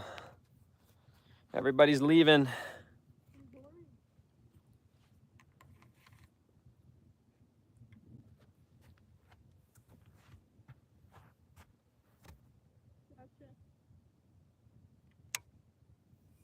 Yeah, realistically, this is pretty much the worst time of year to try and live stream fishing, because this is the worst time of year for fishing. So I think it'd be really cool though, like in the summertime, to set up something like a point of view angle with the camera. So like I know I can like mount you guys on my chest too. So I think it'll be really cool in the summertime to do like a point of view and have it on live stream. And that way, like when I'm fishing topwater or like a reaction bait, you guys are actually getting like the angle that I'm fishing with. So what you guys would actually see would be more like something like this. Like you'd actually like see me fishing like this. And that way you'd actually like see the topwater out there and like watch a fish like blow up and eat it like in live time. I think that would be really cool. I've seen a couple guys do that before. So I think by the time summer rolls around, I'm going to figure out a way to get like a point of view angle. Shouldn't be that hard. And then live stream like topwater fishing. I think that would be really cool, because having you guys on here live and like you could see my lure out there and like see the topwater moving and see the fish come up and eat it live. I think that would be super cool. So I saw that the other day on someone else's channel. I think I'm going to try to replicate it come summertime. So I think that'll be fun. Don't give, are you adding any 901 or 87? Oh, okay. Yeah. So I run 87 in my Ranger just because these new Mercury 4-stroke engines are actually designed to run just fine off of 87, and you don't actually need to put any premium fuel in them. It's straight from the owner's manual. They did that obviously because it's more cost effective, but also because the availability of premium gas isn't as high as 87. And so I just run straight 87 in it. Every once in a while I'll throw like an additive in there or like an engine cleaner or whatnot, but really like I just run for the most part just 87. Like if you just keep up to date on like changing your oil, changing your lower unit fluid, your basic maintenance, as long as you just feed it gas, man, these Mercuries they'll run for a long time without a hiccup. I've put over 100 hours on mine. So like that's a lot, like, and mainly because I guide and I'm out here like all the time, but I've put over 100 hours on my engine from the start of 2024 to the end of 2024. I think I put like 109 hours on it, which is a lot of hours. I mean, that's the most amount of hours someone would get in like 5 years, and I did it in a year just because I'm out so often. And so aside from changing the oil and lower unit fluid, I literally have not done a single thing, and it's never had a single hiccup, never had a single problem. Nothing. It starts up every time. Never had even a hiccup. So I'm pretty impressed with it. And obviously, you know, having it be something I do as a living, I need something that's that reliable. So I've been happy with it. Don't give up. I'm not going to give up. Don't worry. Rhymes in orange. Looks pretty warm. Yeah, it is pretty warm. It's like, it feels like in the mid 60s right now, but the sun's out. It honestly feels more like 70. It's a beautiful day. Tom Nix, that'll be awesome. I think that was in regard to the topwater point of view thing. And yeah, I'm definitely plan on doing something like that. I think it would actually be really fun for you guys to see like what it's like catching topwater fish kind of live. So I think that'd be really cool.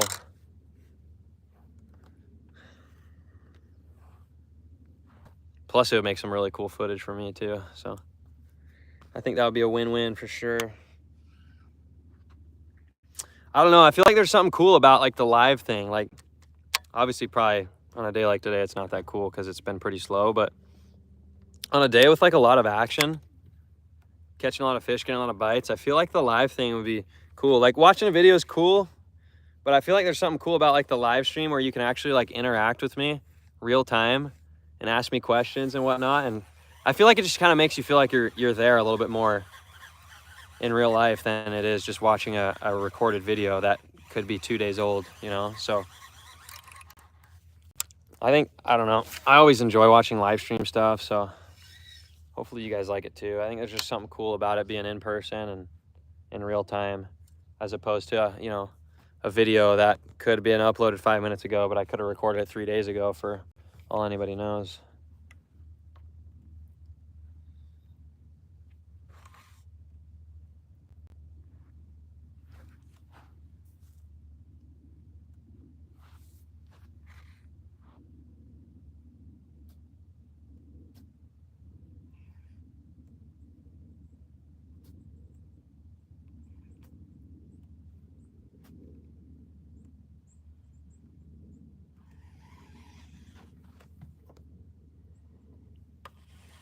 Can't edit live stream. Exactly. That's kind of my point with the live stream thing, is like you can't edit it. So like, I mean, in all reality, the video I put out yesterday, I don't know if any of you guys saw it or not, but Rylan and I, aside from those 2 little dinks he caught, Rylan and I were out for about the same amount of time we've been out today. And this is exactly what it's like. But instead of it being an 1.5-hour video, it's like an 8-minute video, because the only parts that you see are like when we catch fish, right? And so I think that's the cool thing with live, is like, sure, it might be like more boring at times because you're not just watching all the action. But the thing that guys kind of forget is like an 8 or 10-minute video about fishing in real life is like 4 or 5 hours of footage, right? But it's just those 8 or 10 minutes that you're actually catching those fish accumulatively. And so that's what I kind of think is cool about the live stream, is because it's like you're actually there for the whole thing, and it's not just like you're catching a fish every minute, because that's not what it's like in real life. Every once in a while it is if you get on a good bite. For the most part, though, there's pauses in between your bites. So I feel like the live stream thing just makes it feel more real and makes it feel more realistic, and the fact that, you know, most of fishing is fishing and not catching. I mean, that's just what it is. Like you're trying to catch fish more than you're actually reeling in fish. And that's just how it works. And so I feel like on the live stream, it's kind of cool to see that, because it makes it feel real, and it makes it to the point where you're like, actually understand what's kind of going on behind it. Plus I can talk to you guys as I go and like kind of say like, you know, what I'm doing, where I'm fishing, you know, how I'm trying to fish. And it just makes it a little more interactive than just watching a video where it's just fish catch, fish catch, fish catch, fish catch.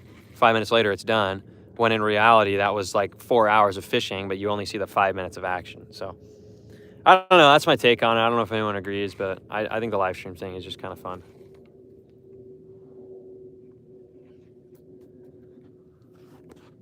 Totally agree. Cool. Colder day. Do you typically fish sunny areas? Yeah. So Gus, it's kind of a mix of both. So like yesterday when I was out, the 2 good fish we did catch, it was actually like complete opposites. So I kind of just bounce back and forth. I don't really have a preference, one or the other. I like to try both. So like actually in a minute, I'm planning on making another move, just kind of right across from where I'm at, 30 seconds. And trying more of that shade line stuff. But like I said, I kind of do both. So like the fish that I caught yesterday, caught it on like calm and sunny, no shade at all. And then an hour or 2 later, when Rylan caught his fish, about the same size, both really nice fish, it was when the sun was down and it was like on a different kind of structure and there was more shade. So like I said, I think you kind of just have to figure it out day by day. I don't think it's you can't just say one is better than the other on paper. It all kind of depends on like the way the fish are acting that specific day and where they kind of are sitting at. So like I said, I don't think it's one of those things that's hard to pattern, because one day you'll come out here and you'll get all your bites in the shade, and then the next day you'll get all your bites in the sun. So it's really difficult to pattern without just trying both, if that makes sense. So there are definitely some days where one's better than the other, but I like to usually, if I have enough time to try both, give it a shot in both. So that way I can kind of put together a pattern and see, okay, they're liking the shade more today, or they're liking the sun more today. And most of what I fished today has been sun, and we're not really getting squat. So in a minute here, I'm going to move kind of across the bay here to a spot that's casting some more shade. And maybe hopefully that'll make a difference and make it to where, you know, we actually get a bite. So I'm going to make a couple more casts here, and then we're going to bounce to that next spot. Like I said, hang in there with me, because it's literally going to be like 60 seconds of driving time. I'm literally just going like right across to over there. So we're not going far. In another cast or 2, we're going to go ahead and hit it and try some of that shade line stuff and hopefully get a few biters. So that's the deal.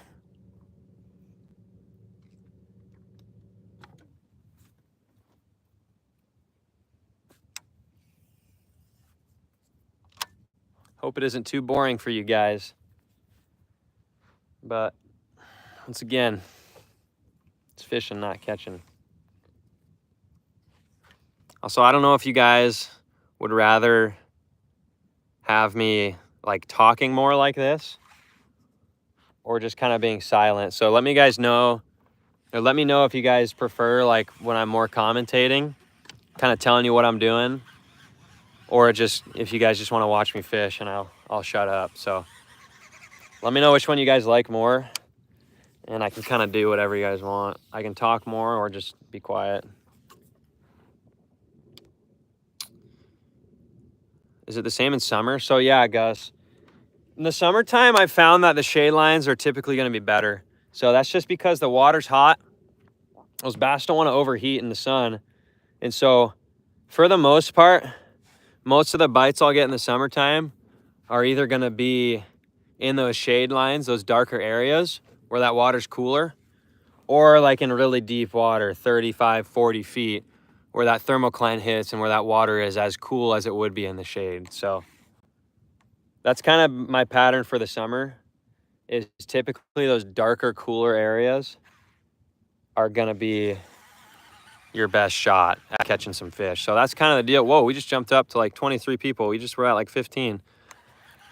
What's going on, everybody? For those of you who just joined in, fishing out here on Lake Mead, right outside of Las Vegas, doing some bass fishing. So hopefully we'll get on some fish. Valley, there's a sunk boat right behind you. Yeah, actually, if you know where, I'm just kind of like right on that island right here. So yeah, there actually is. There's a lot of sunken boats throughout Lake Mead, but yeah, I'm pretty sure you're right. I'm pretty sure there is one in this cove too. But it's like every mile on this lake, there's a sunk boat. You can't see, it's too deep. But yeah. All right, guys, I'm gonna pack it up and move to this spot. So if you guys will hang out for like 1 minute, literally it'll take like 60 seconds to get over there. So just hang out real quick. I'm gonna move. And this is gonna be the third spot of the live stream. So third time is the charm, hopefully. Hopefully that's what it'll be right now.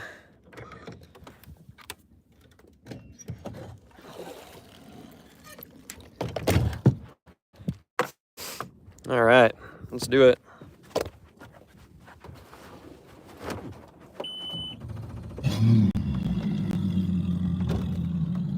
Okay, so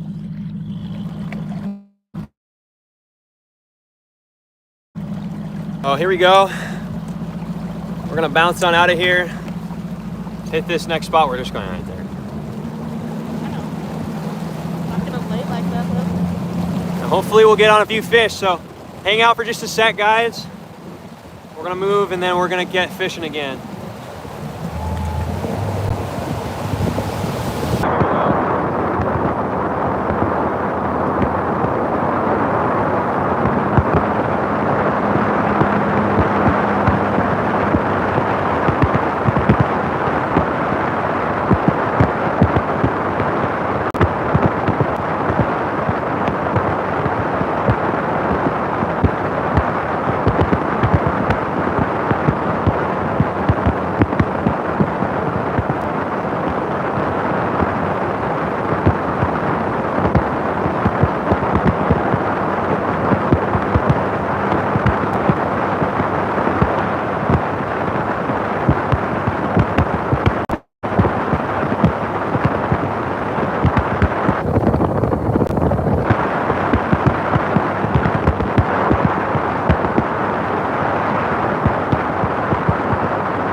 All right, thanks for hanging out, guys. Doesn't look like we really lost anyone, so I appreciate that.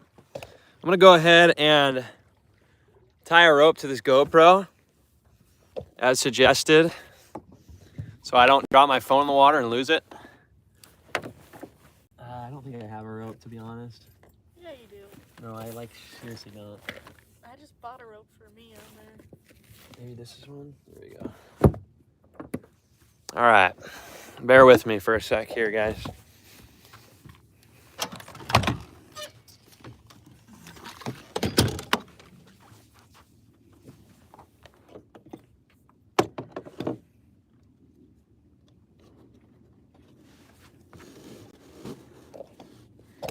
Oh, it's cold. Just tying this rope off to the GoPro right now. So that way, if I accidentally drop my phone in the water, I won't be out $1,000. Oh, you probably also throw it.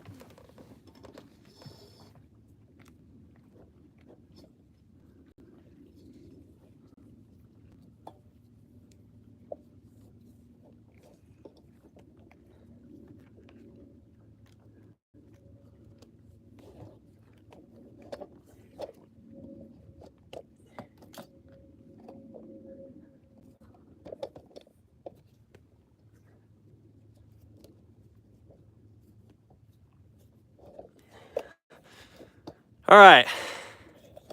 GoPro's tied off. I'm sorry, my phone. It's not my GoPro. My phone's tied off now.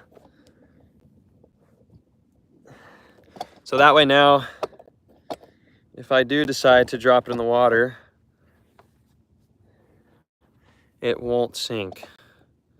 So that's probably the smarter choice for sure. And here we are.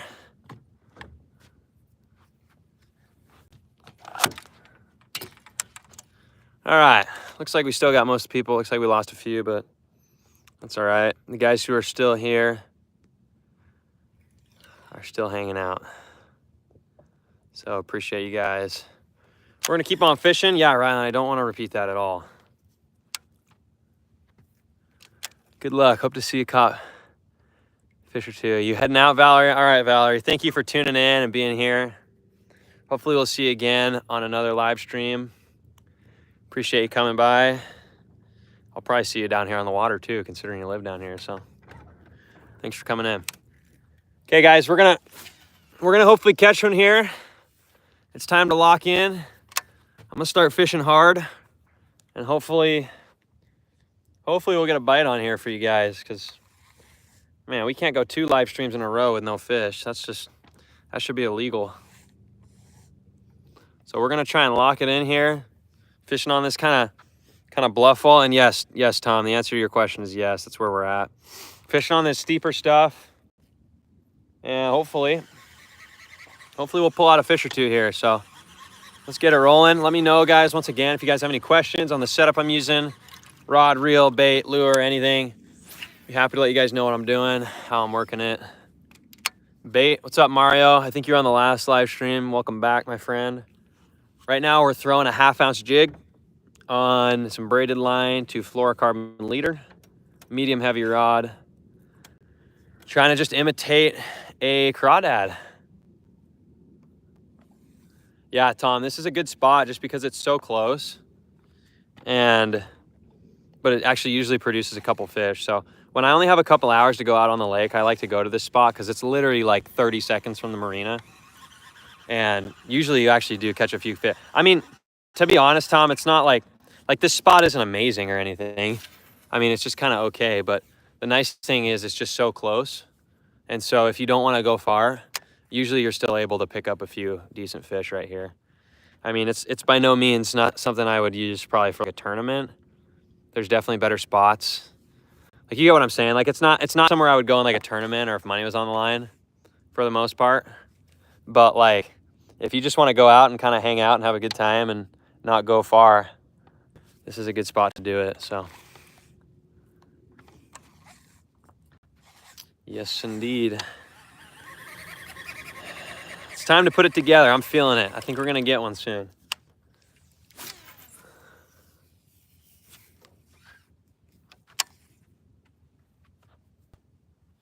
Once again, guys, I don't know if we got a response or not, but if you guys like when I'm kind of talking like this, being a little more verbal and, you know, explaining what I'm doing and everything, or just talking about stuff, let me know if you like that, or if you want me to just kind of be quiet and answer the questions as they come, I can do that as well. So let me know what you guys think. You guys want me to kind of commentate it or just kind of answer the questions as they roll in?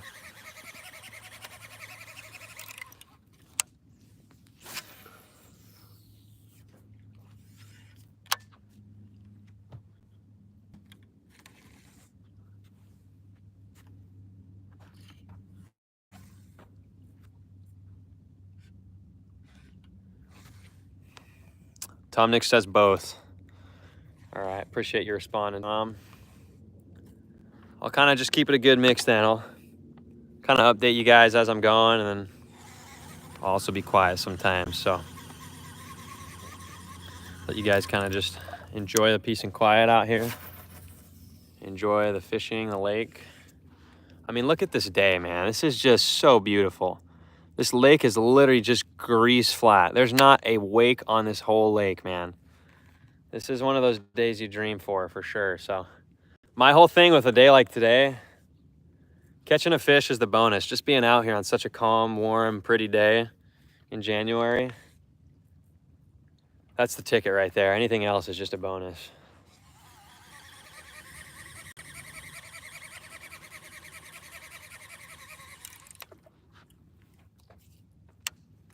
All right, Rylan, thanks for tuning in, buddy. I'm definitely going to give that 2.5 a shot here in a little while, so thanks for watching, bro.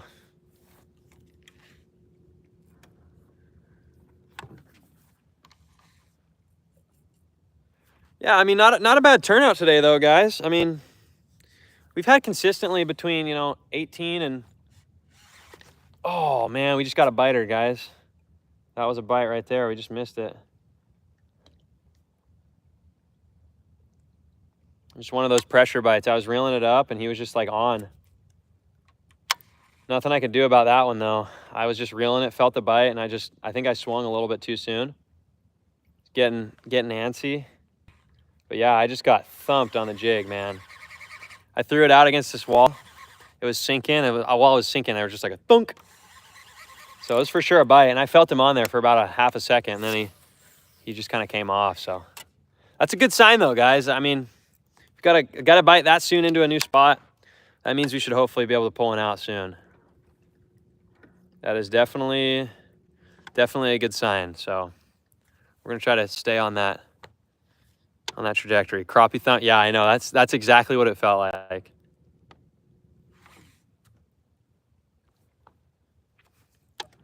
It's actually funny, Tom, because you probably know where I am right now. So I've only caught like a couple crappie ever on Lake Mead just because I don't target them.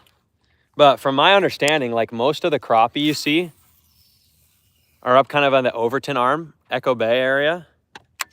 But I was actually out on a guided trip. Believe it or not, you guys probably aren't going to believe me, but go back to my shorts videos from a couple weeks ago.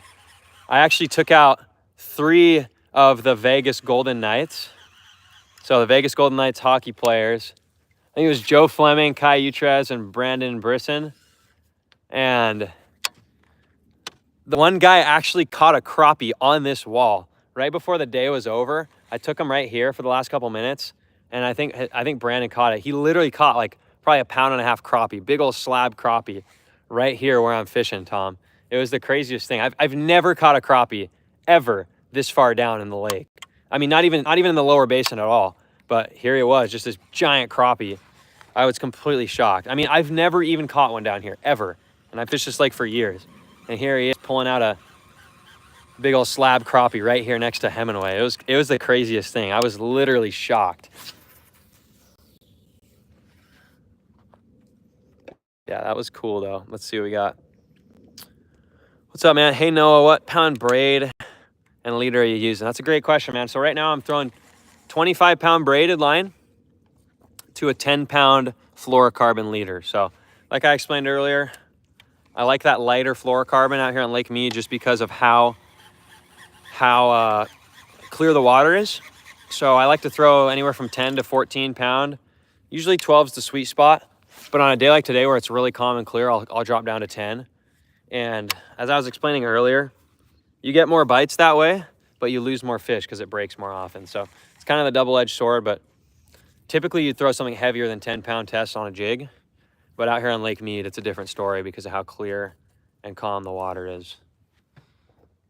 let's see what we got here. So Moy H, what's up, man? I think you were on the last one, so welcome back, my friend. What is your best jig advice? Let's see, your thing just disappeared.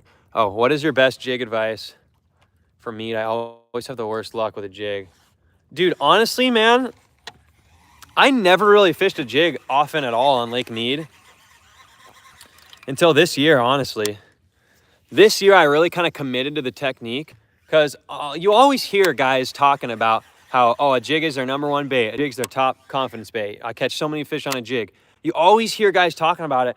But growing up and what I'm doing now, I just never had really much confidence in them at all. I would always tend to throw them for an hour or two. I would never get a bite on one, and I just put it down and switch back to something that I'm more confident in. But recently, on my guided trips, I've had more of an opportunity to kind of experiment with different kind of baits while my customers are throwing the baits that are guaranteed to work. And so I probably put 30 to 40 hours behind this jig in the last couple months. And it's really helped increase my confidence on it, because before that, I'd almost never throw a jig or a big crawdad imitating bait. And now that I've started doing it, I'm actually getting quite a few bites on it.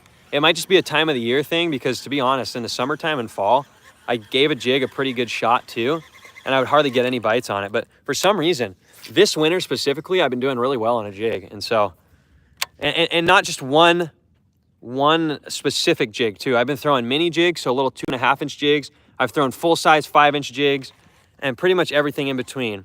Skirted jigs, non-skirted jigs. I've caught pretty much a fish on every single size, style jig, arky head jig, football head jig. Right now I'm kind of throwing like this hybrid head. So it's not quite an arky jig, but it's not quite a football head. It's kind of like in between.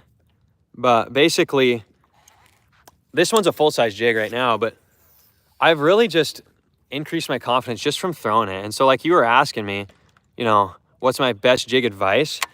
It's definitely just to slow down. I think a lot of people fish a jig too fast, and it just makes it look unnatural.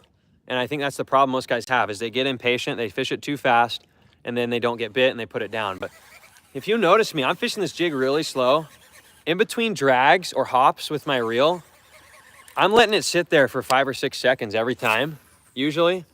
And I'm just dragging it super slow. So if I think I need to hop it this high, I'll only hop it this high, right? Or if I think I need to drag it this fast, I'll only drag it this fast, right? So it's really important in the wintertime to slow that jig down, because in real life, an actual crawdad, he's gonna be swimming down there on the bottom. He's gonna be cold. That water's gonna be cold. There's not gonna be a lot going on. And he's not going to be giving off a lot of action. He's gonna be moving slow, and he's not really gonna be doing much. And so that's why I try in the wintertime when I'm fishing a jig to imitate that slow, almost injured-like crawdad. So I wanna try to make my crawdad look like, or my jig in this case, I wanna try to make my jig look like an injured crawdad. And the way that I'm gonna do that is by throwing it out there, letting it sink all the way to the bottom. And aside from a couple small hops here and there, I'm just gonna kind of drag and hop that jig along the bottom and make it look like it's injured and like it's almost sickly looking, right? Make it look very slow, very injured, and make it look like an easy meal for a bass to come up and eat. Because if I was a bass this time of year, I always like to put myself in the shoes of a bass, okay? If I was a bass, what would I wanna eat? And if the answer to that question for me, it would be, well, I wouldn't want to have to chase after a small, aggressive crawdad that's going to run fast and it's not a very big meal. I would want to go after a big crawdad, so it's a bigger meal, and one that's not moving very fast. So it'd be easy to eat, and it's a big enough thing to eat that it's worth my time to go over there and investigate and consider eating it. So that's kind of like my whole theory behind it. That might be way too deep than what it actually is. But that's kind of like my whole theory behind it, is I want to make that crawdad look slow, injured, and I want it to be big enough to where it's a sizable meal for that fish to eat, to be willing to expend the energy to chase it down and eat it. So that might have been way more than you were asking, but there's the full seminar answer. So hopefully that was helpful.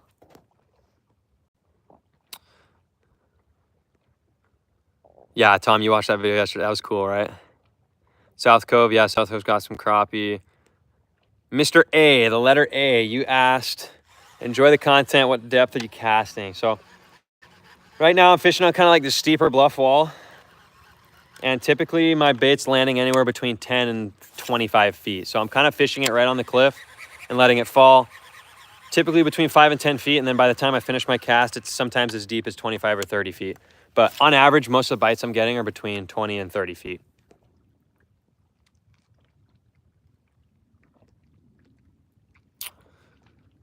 Keeper Diet Coke. Yeah, Gus, that's a fact, Gus. Like I was just saying, that's funny you say that because it's exactly what I was saying. Most people fish a jig way too fast, and what happens is they'll end up putting it down and giving up on it because they're not getting any bites. But the reality of the situation is this time of year, the water's cold, the fish are cold, and the crawdads especially, which is what your jig is trying to imitate, they're even colder because they're down on the bottom. They're not really moving around much, and they're freezing cold. So they're not going to be moving around a bunch. So really, a lot of the times I get bit on the jig, I'll just be dead sticking it. So like I'll just reel up and I'll feel that fish on there after 10 seconds of it just sitting there. I mean, I kid you not. I've had times, there we go, had a snag there. I've had times where I let my jig sit still for upwards of 10 to 15 seconds. And I'll get a bite. You know, that's a perfect example. Sorry if I'm talking too much, but a really funny example here. Right before you know how you guys who might have been here for the long run, you'll hear me saying that right before we started the live stream, I caught like a 3-pound smallmouth on a jig. I actually caught that fish while I was on the phone with someone. I set my rod, I threw my cast out in like 30 feet of water. I put my rod literally down on the deck, picked up a phone call for like literally like a minute. I was on the phone for maybe 60 to 90 seconds, and that jig was probably on the bottom by 10 or 15 seconds. So that jig was literally sitting on the bottom for like a minute doing absolutely nothing. And when I reeled my line back up, I felt the fish on there, I set the hook and I had a fish. So meaning that fish literally came up to my jig when it was sitting there for over a minute long with absolutely zero action. And he came up to it and he ate it. So that goes to show you, well, if a fish is gonna eat my jig when it's sitting there doing nothing for 60 seconds, that probably means that I need to slow down. Because if that fish is gonna eat that bait doing nothing, if I'm hopping it and dragging it and making it look all crazy, that's not how I got a bite. I got that bite from doing virtually nothing. So every 5-10 seconds, I'm gonna reel it up, give it a little hop like that, let it sit. You know, 1 Mississippi, 2 Mississippi, 3 Mississippi, however long you wanna let it sit. And then I'll just kind of drag it really slow for a second or two, and then just let it sit again. Okay? When I'm fishing a jig, and this isn't just for a jig, this is any type of bottom fishing this time of year. So this same exact concept is gonna apply to your jigs, drop shots, Ned rigs, tubes, all that kind of stuff. Carolina rig, Texas rig, anything that you're fishing slow on the bottom, what I'm saying here is gonna apply to that. So literally when I'm fishing these bottom baits, 90% of the time, they're not doing anything. And the funny thing is that same 90% of the time, you get a bite when it's not doing anything. So I've found that the more that you slow down, the less you do, the more bites you get. That's really what I found this time of year. And I tell people that all the time when I'm guiding.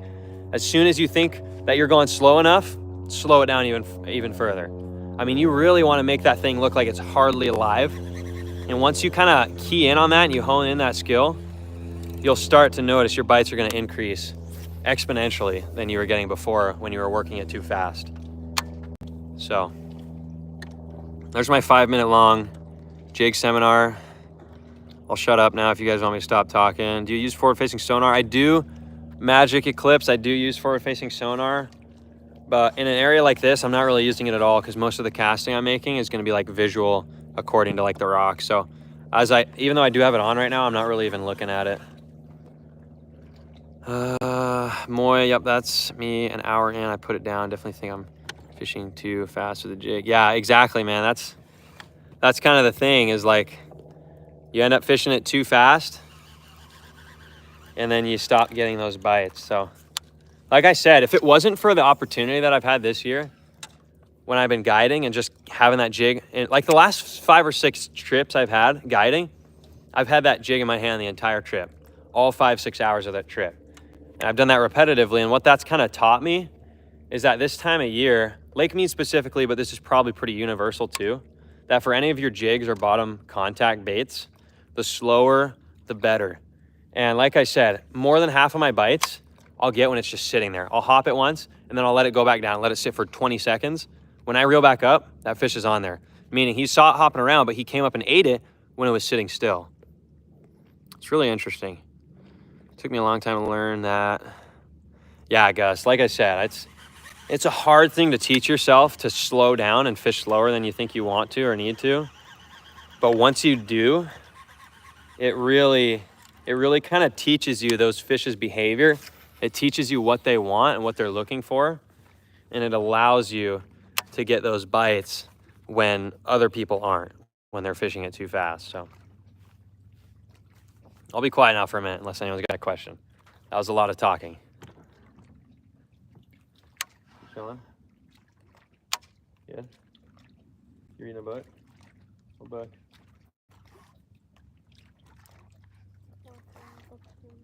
Huh? Nice.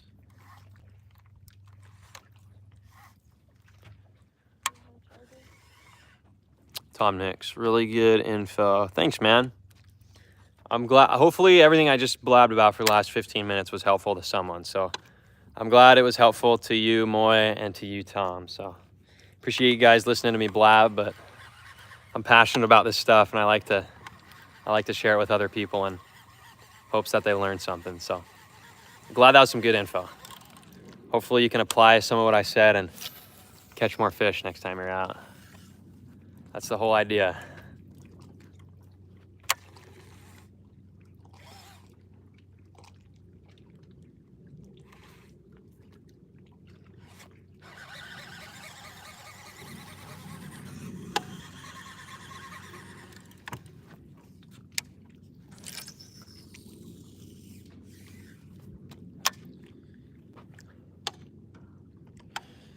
Joe, Tom next 10-4. Joe L, very good tip. Thank you, Joe. I'm glad you got something out of it. Hopefully you can catch more fish because of it. And I appreciate you being here, Joe. Appreciate all you guys watching still. I know some of you guys have been in here since the start, or for at least over an hour. So faithful few. Appreciate you guys. Oh, that might have been a fish too. I don't know. I think we might have just gotten another bite, guys. Although, I have a feeling that wasn't because that felt a lot like a rock, so I'm not really sure. I didn't feel anything when I set into it, so I'm pretty sure that was just a rock I got hung up on. But that first one definitely was a bite. Hey, Dover black bass coming at wash. Hey, I'm assuming you're saying black bass. So black bass is actually a largemouth bass. So if that's what you're saying, if I go after largemouth in government wash, the answer is yes. I do go after some big largemouth in the wash. In fact, if you watch my last video from yesterday, you'll actually see me catch about a 3-pound largemouth in the government wash on a jig. So check that video out if you haven't seen it once the live stream's up. And you'll actually see me catching a really nice largemouth in the back of government wash on a jig. So it's funny you asked that. Gus, no one here in Tennessee gives the kind of info you do, and it can be applied on mostly. Cool. Yeah, I mean, that's kind of the thing, Gus. You know, most of what I say it's Lake Mead specific, but a majority of the information I'm giving out is pretty much universal. Obviously, there's going to be a few like niche things and some quirks that are going to be like, you know, specific to the body of water you're on, but most of the general information is going to be applicable to wherever you're at in the country or even the world, really. So I'm glad that you're on the other side of the country, but you're still getting some info. So appreciate you watching, man. Hey, we'll do. Cool. Yeah, like I said, hey, if you check out that video, you'll see that I catch that really nice largemouth on a jig back there in the government wash. And that was literally yesterday, about this time yesterday. So I definitely do. I don't go to the wash a whole lot, but when I do, I usually do all right. So the thing with the wash, though, is it's kind of just like a hit and miss spot. I feel like with government wash or Vegas wash, you either go in there and you do really well, or you'll go in there and you won't get a single bite. So it's very bipolar. So I found that there's usually more like consistent areas throughout the lake you can go to. to kind of like rely on some bites. But sometimes you do get some really good days back there in the wash. The nice thing with the wash too is it's really close. So it's only like 10-15 minutes from both Colville and Hemingway. So depending on where you launch, it's still pretty close to both. But anyways, guys, we got one biter a few minutes ago, possibly another a minute ago, I'm not sure. So hopefully soon we're gonna hook into a bass. And if not, man, these live streams are just cursed because we're struggling, man. I don't know why. I'm talking the talk, guys, but I'm trying to walk it. I'm doing my best here. I promise everything I'm saying actually works, even though it doesn't seem like it right now. But everything I am saying is factual. Boxcar, MF Outdoors, what's up, man? You're still watching? I'm glad you're still here, man. Glad you're sticking with it, even though we're not doing very well. Same, I don't do well consistently enough to keep going back. I only try imitating shot, though. Yeah, so that's kind of what I was saying too,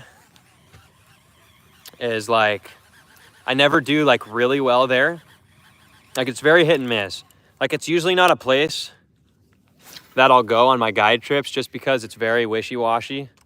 Sometimes you'll hook some nice fish there, but sometimes you'll get nothing. So I usually don't rely on it for guiding. But sometimes when I'm by myself, I'll go back there and just see what's going on. And sometimes you'll catch a few really nice fish back there. So, but yeah, like I said, maybe next time you go back there, try more of like a bottom bait, like a jig or crawdad type thing, and just kind of branch out and see if it works. I always like to try new stuff. Like I never like to get caught up in like the same rut of like throwing the same baits or going to the same areas. That's why if most of you guys are subscribers and you watch my YouTube videos, you'll notice like almost every video I'm at like a different spot in the lake. And that's because I get tired of like fishing the same techniques in the same areas.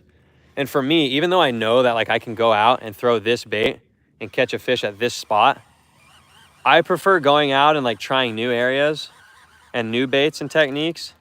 Because for me, it's more just like putting pieces of the puzzle together, right? It's like you can go into the same spot every time and catching the same fish and using the same baits. It's like having half the puzzle done, but not ever finishing the other side. You're just doing the same thing over and over. To me, it's more fun to even sometimes catch less fish, but be in a new area, trying new things and just kind of seeing what works. I don't know. Let me know what you guys think about that idea down in the chat. If you guys prefer just going to the same spots and doing the same stuff for consistency, or if you guys like trying new areas every time you go out and trying new techniques every time you go out. Let me know what you guys prefer.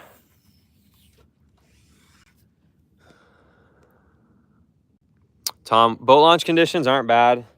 Hemingway is a little shallow, but unless you're in like a deep hole boat, like if you're in a bass boat, john boat, ski boat, you should be all right. Unless you're in something like a really deep hole, you should be all right. And then Colville's just fine too. Colville's a steeper launch ramp, so you should be good there too.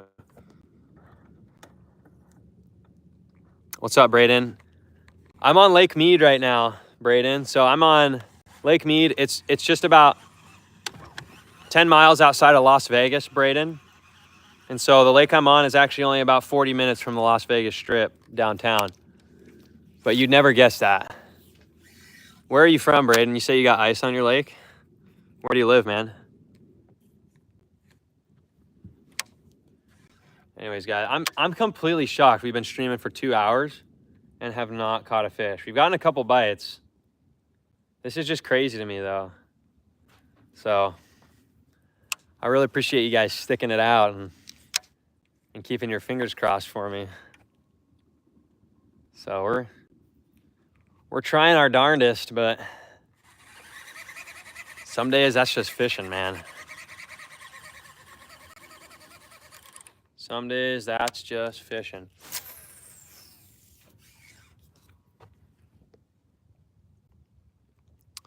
MF Outdoors. Last time I fished Echo was... Dude, it's been a minute, man. I haven't been up there since probably late October. I really just haven't gone that far recently. I've been to Temple Bar a couple times, that area. in the last month or two. I've been up to Greg's Basin all the way that far once in the last month or two, but I have not been up the Overton Arm or towards Echo Bay in several months. I just haven't really had a reason to. And considering where I launch at Hemingway, it's just so far that I usually just don't go that far. The only time I'll really go that far is if someone wants to go that far on a guided trip. But for the most part, like, I'll just put it this way, like 75% of the fish I catch on the videos you guys see on YouTube are like in the lower basin. I'd probably say a good majority of the fishing in the videos I make are in the lower basin. And what that means is the narrows and below.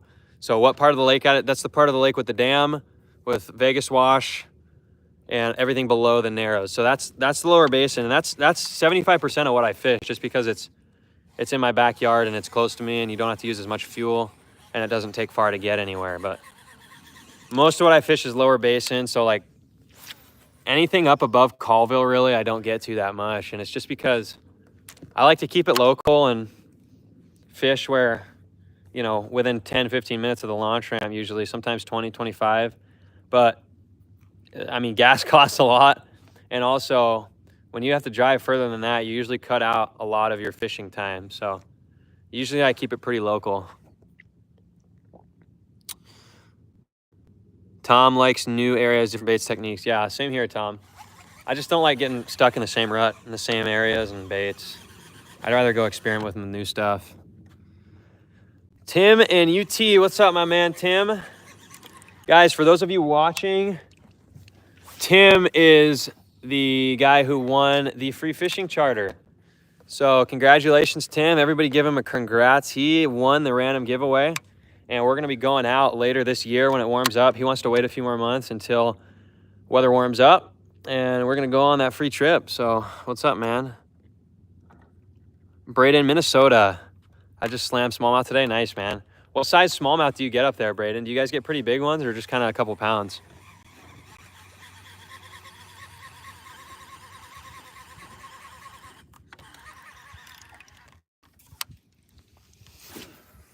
I'm glad that guy that was spamming the chat's not back today. That was really annoying. I don't know if any of you guys were on the live stream the other day, but I don't know if you remember that guy who was like freaking out in the chat. That was kind of annoying.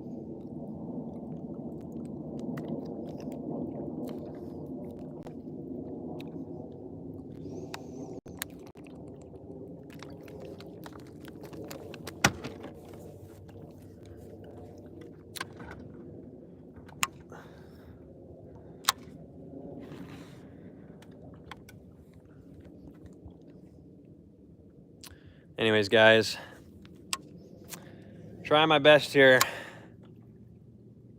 Trying my best to put a fish on film for you guys, but it's just not going down.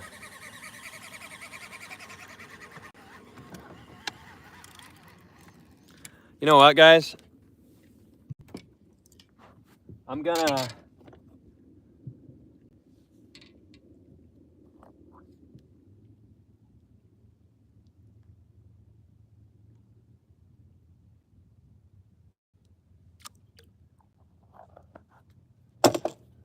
Sorry about that, picking up another rod. I'm gonna go ahead and switch it on over to my Ned rig here for a few minutes. So fishing that little 3-inch Ned rig, I'm gonna see if that gets any bites for a few minutes. The jig doesn't really seem to be producing right now, so that's the thing with wintertime fishing, guys. Like, you'll notice I made a video and I'm saying the jig is gonna work, and then you come out here the next day and the jig doesn't really get bit. So that's why I tell people this time of year, guys, don't get caught up fishing the same stuff, because conditions change every day. One day they like the full-size jig, but today we've been fishing it for 2 hours and haven't even gotten a sniff. So that goes to show you, man, you got to go out there with different kind of baits to kind of try and figure out what they're eating that specific day. That's another thing too. Like on my guided trips, like if I have 2 or 3 people on the boat, I'll typically have every single person throw in like a different bait. You know, I'll have one person to start out at least, right? So the first hour or two of the trip, I'll have one guy throwing a reaction bait, one guy throwing like a bigger bottom bait, and one guy throwing like a finesse bait. And what that kind of accomplishes is seeing what is going to get bit the most, because it makes it a lot easier when you got 3 or 4 guys on the boat fishing as opposed to just myself. Because when it's myself, it takes a lot more time to try all the different baits. But when you have a couple guys out on the boat and everyone's throwing something different, you can really hone in what they want that day in just an hour or 2. And then once we kind of establish like who's getting the most bites, that's what we'll typically like stick with the rest of the day. But that's usually how it goes on my guide trips. And it's just a smart thing to do, because I mean, you can do it, like I said, by yourself too. It's just going to take longer because you only have one line in the water at a time. But for the most part, I like to try and change it up. If I don't get bit on something in 30 minutes or an hour, I like to switch it up.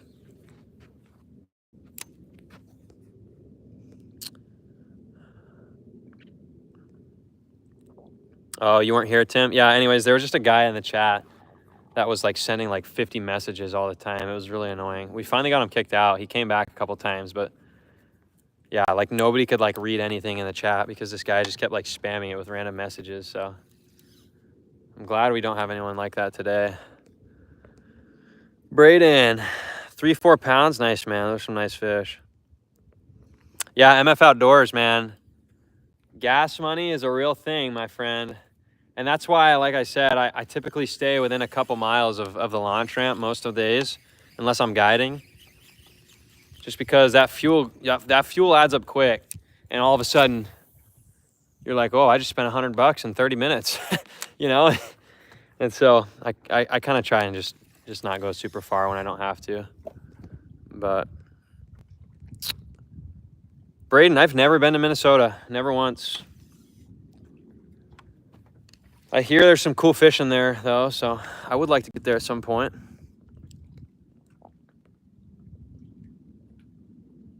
Tom, Megan did not pass out. She's chilling back here. Say hi. Hi.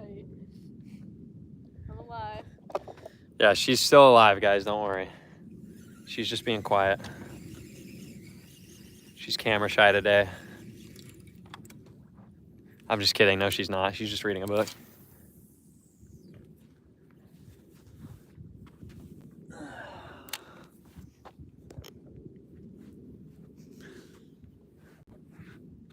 Well, I'm running out of things to talk about, so I'm just going to be a little quieter now. But like I said, if you guys got any more questions, let me know, because I love reading the questions and interacting with you guys. It's a lot of fun for me.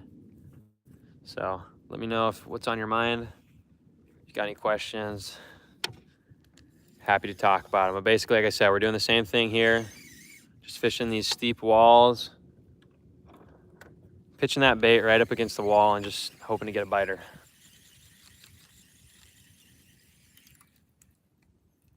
Like I said, switched over to that little 3-inch Ned rig.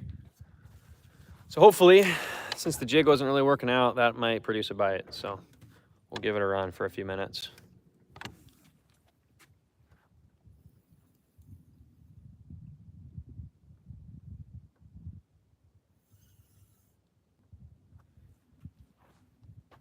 Just an absolutely gorgeous day out here. I mean, check this out, guys. You literally can't get better than this. I mean, it is literally so calm out here. No boats out on the water. We're like the only one on this lake. It's just one of those days you dream of right here.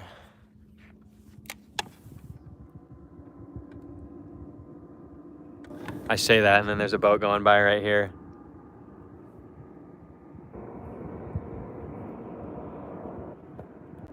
Oh, you know what? I actually know exactly who that is. I was talking to that guy out here on the water the other day. I forget his name, but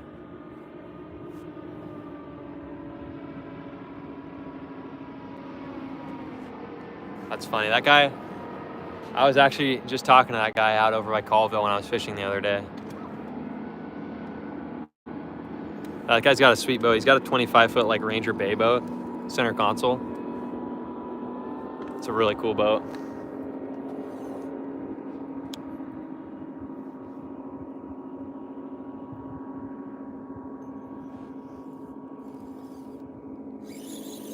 We're trying, guys. We're trying to make it happen.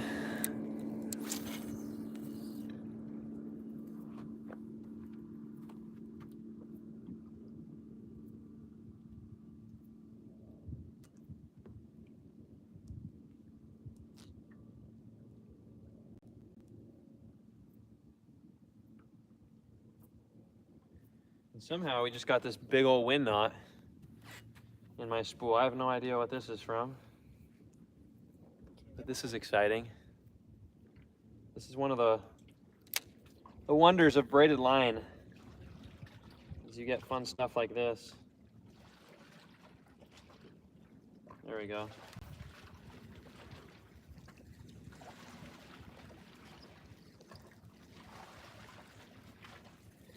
Wind knots are literally the worst with a spinning rod.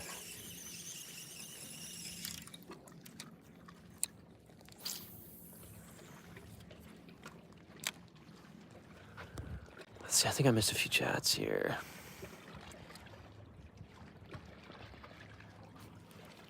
Yeah, I can show you my net rig setup in a minute here. Tim,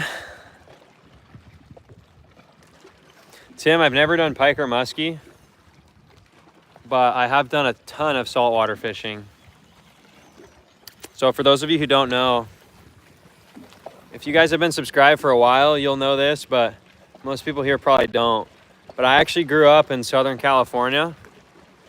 And so I grew up in the San Diego area. If you guys are familiar with it, oh shoot, these waves are sending the tripod everywhere. Anyways, I grew up in Southern California. So if you guys are familiar, I grew up like in the Point Loma, Ocean Beach area, just like 10 minutes from Mission Beach, about 20 minutes from downtown San Diego. And so growing up there, I had the opportunity to do a whole lot of saltwater fishing. So I'd do tuna fishing, I'd fish for yellowtail. One of my favorites was fishing for calico bass off like the Point Loma kelp or the what's it called, the La Jolla kelp out there, you know, a mile or two offshore for those calico bass. And what's cool is a lot of the same like freshwater tactics you can do to target those bass. I loved halibut fishing, spotted bay bass. And so I actually grew up doing a ton of saltwater fishing, but I did not do a ton of like the northern type stuff, like muskie, pike, that kind of stuff. So if you guys are interested, I mean, go back on my channel. Like some of the first videos I uploaded 4 or 5 years ago when I was still in high school. I actually have a lot of videos from like fishing the bay, like San Diego Bay. They're probably pretty bad quality now. I mean, 4 or 5 years ago, they were probably decent, but now they probably suck. But if you guys are interested, go back on my channel 4 or 5 years ago and check out some of those videos. There's some cool stuff. A lot of like the halibut fishing, spotted bay bass fishing, that kind of stuff. Calico bass. Jamaica shore fishing. What's up, man? Hello from Jamaica. That's sick, man. How'd you hear about me from Jamaica? Braden? No, I've never been to Minnesota, Braden. Appreciate you being here, Jamaican shore fishing. That's cool. Life on the line. What's up, man? Not sure if you're new or you've been here, but water temp is right here. It's 64, which is a little warm for time of day. Actually, I think it would be like 62 and a half, 63, but right now water temp is 64. Or I'm sorry, not 64. Water temp is 54, not 64. We're looking at 54 degrees right now. Oh, Tom, you grew up in Pismo Beach? That's cool, man. Yeah, that's right next door. Yeah, MF Outdoors. Did a lot of bluefin fishing. Got a snag here. Did a lot of bluefin fishing. There we go. Bluefin, yellowfin, yellowtail. Yeah, I think on my Instagram from a couple years back too, you can see me with some big old yellowtail. The yellowtail fishing's so cool. Like a Tranx 500 and like a surface iron. Dude, it's so cool.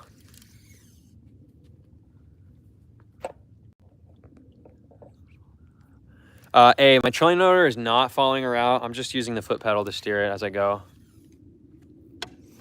And the reason for that is because I like to slow down in some areas and speed up in some. So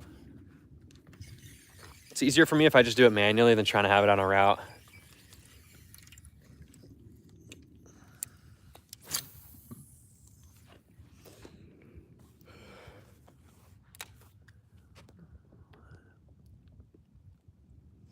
Yeah, life on the line.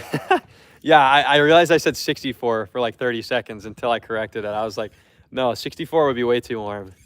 Water temp's 54. That's funny. Glad you guys are still here. Appreciate you guys still watching, even though it's pretty much been a sucky day for fishing, but appreciate you guys supporting and coming along. It's a lot of fun for me to do these streams. I'm gonna go ahead and plug my phone in real quick because it's at 5%. I have mine out already. I just don't have a way to like keep it on there. It's the problem. All right. Can you put it behind your phone? I might be able to. All right, I'm trying to plug my portable charger in right now, but still keep this video rolling. So I guess it can just hang like that. That works. Yeah, that's a little risky, Noah. Yeah, it is. I need to figure out a better way. Do you have like a hair tie? Maybe? I do, it's in my bag. All right, guys, I'm just trying to... That was exciting. I'm just trying to figure out a way to... There goes that. All right, bear with me, guys. My phone's about to die, so give me a sec here. I'm trying to come up with a solution to have this thing still rolling with the charger on. Where's your bag? Right here. Okay, I don't want that thing to fall. It's gonna fall now. Where? In my bag.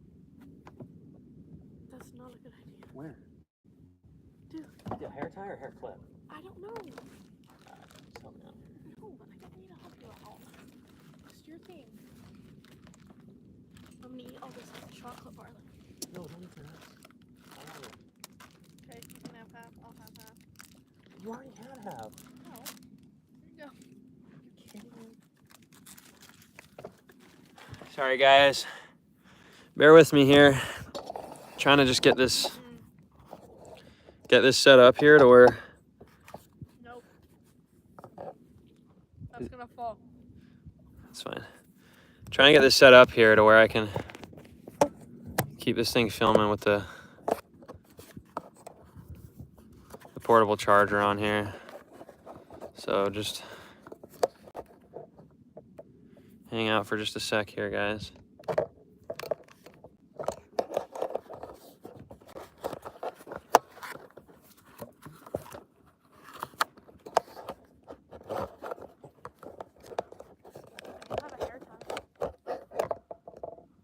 All right, I'm just gonna have to lower the camera a little bit here, guys, so that way it's not quite as wobbly. So I'm just gonna have to kind of put it like that. So hopefully that looks all right still. Someone could let me know if that looks like garbage or not.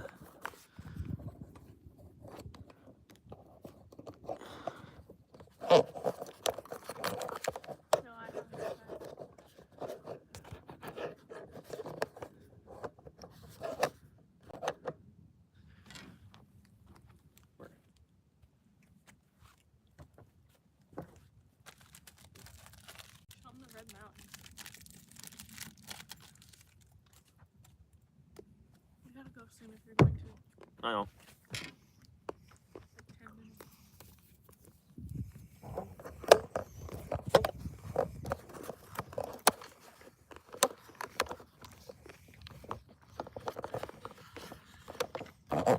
All right. That should work. Show them the red mountains.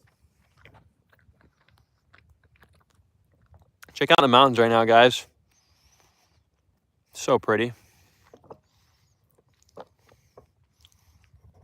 Gorgeous sunset out here. All right.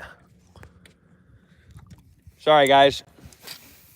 Sorry, it took longer than expected. I was just trying to... I've got my portable charger. I wish you guys could see it right now, but... I've got my phone on the tripod, and strapped onto the tripod is my portable charger bank with like 3 of my wife's hair ties. So hopefully this whole thing doesn't come crumbling down, which definitely is a possibility. So we'll see if it holds. If not, you guys might be getting that underwater point of view. So we'll see.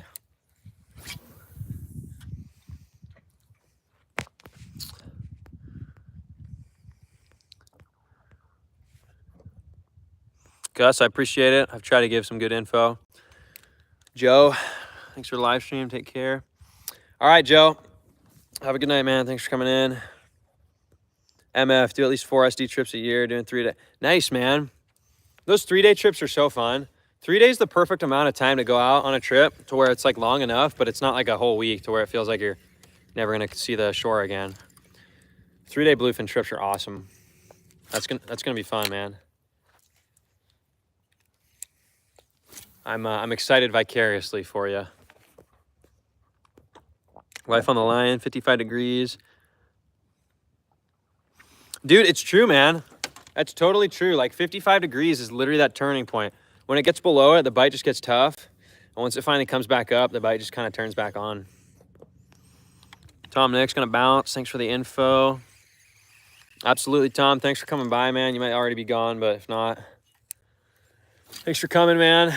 Appreciate you being here for most of the time. We'll see you on the next one.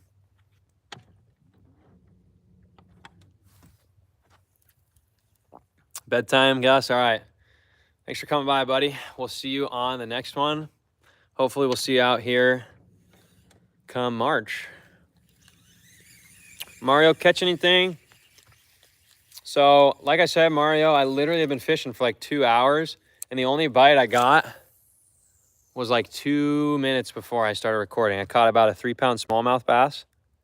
But other than that, I have not been very lucky. It's been a slow, tough day. But we're going to give it about, how much longer? A couple minutes? We're going to give it like 10, 15 minutes here, guys. Then we're probably going to wrap up the stream. But hopefully in these next few minutes, before we head out, we get at least one fish. So I'm gonna keep trying my best for you guys in these last few minutes here. So cheer me on. Cross your fingers. And hopefully we'll get a biter.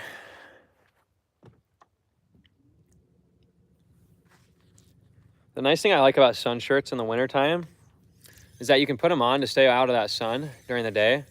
But then in the evening time, when it gets a little chilly, you can put them back on the hood. And then it keeps kind of your ears and your necks warm when that sun goes down.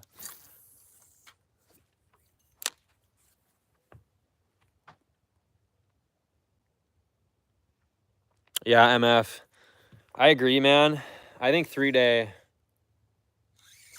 is about right. I think 7-day is like a little long because by like day 4 or 5, you're pretty burnt out. And an overnight, I feel like is what, like I've done overnight. I feel like that's too short. So I feel like the 3-day is about the right amount of time to where it's fun for the whole time. You catch some nice fish, but then it doesn't feel like you're stuck on the boat for the rest of your life. So yeah, I agree, man. 3 days about perfect. I don't know how guys go out there and do like those 18-day trips. It's insane to me. Like my dad's done a couple of them. And I'm like, man, that just sounds like it would get old after a while. You out of here? All right, man. Thanks for tuning in. We'll see you later, man.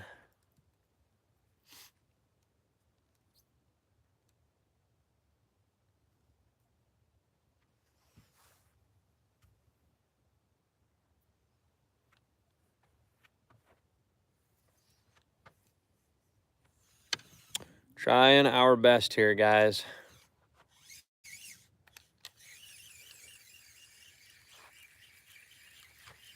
Once again, if anyone's new or anything, if anyone's got any questions, comments, anything on your mind, feel free to drop it in the chat. Happy to respond to all your guys' questions.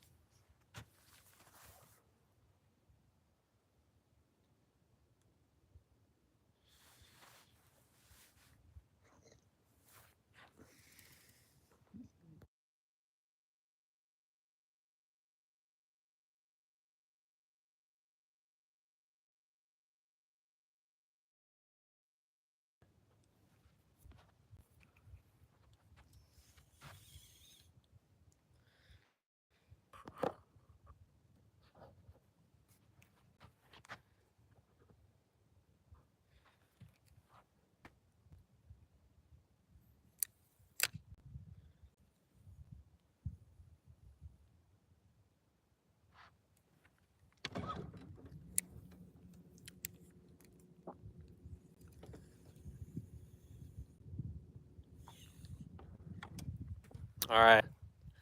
He wants to see the Ned rig setup. I don't know if I can leak all my juice though, man. I might have to have you pay like $100 for me to show it to you. I'm just kidding. Oh, dude, I just made another cast. I didn't think about it. I was gonna show it to you and then I didn't. Here, I'll just show it here. So it's actually easier to show you one that's not on the rod, so.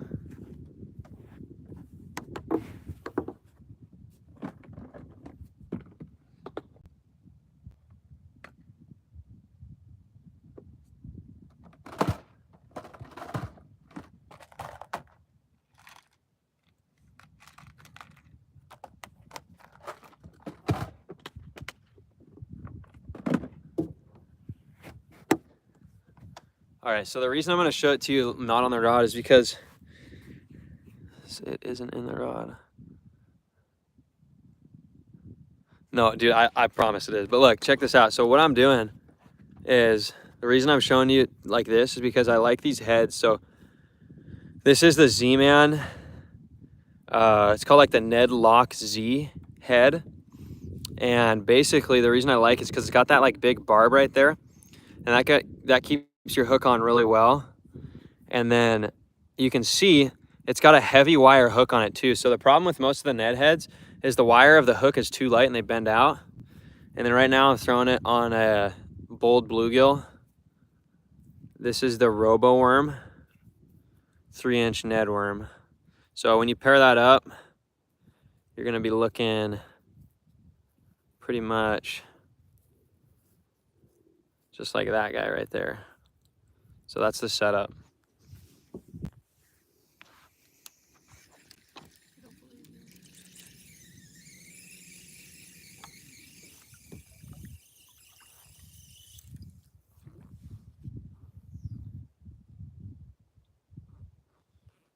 And here it is on my line, so you'd believe me.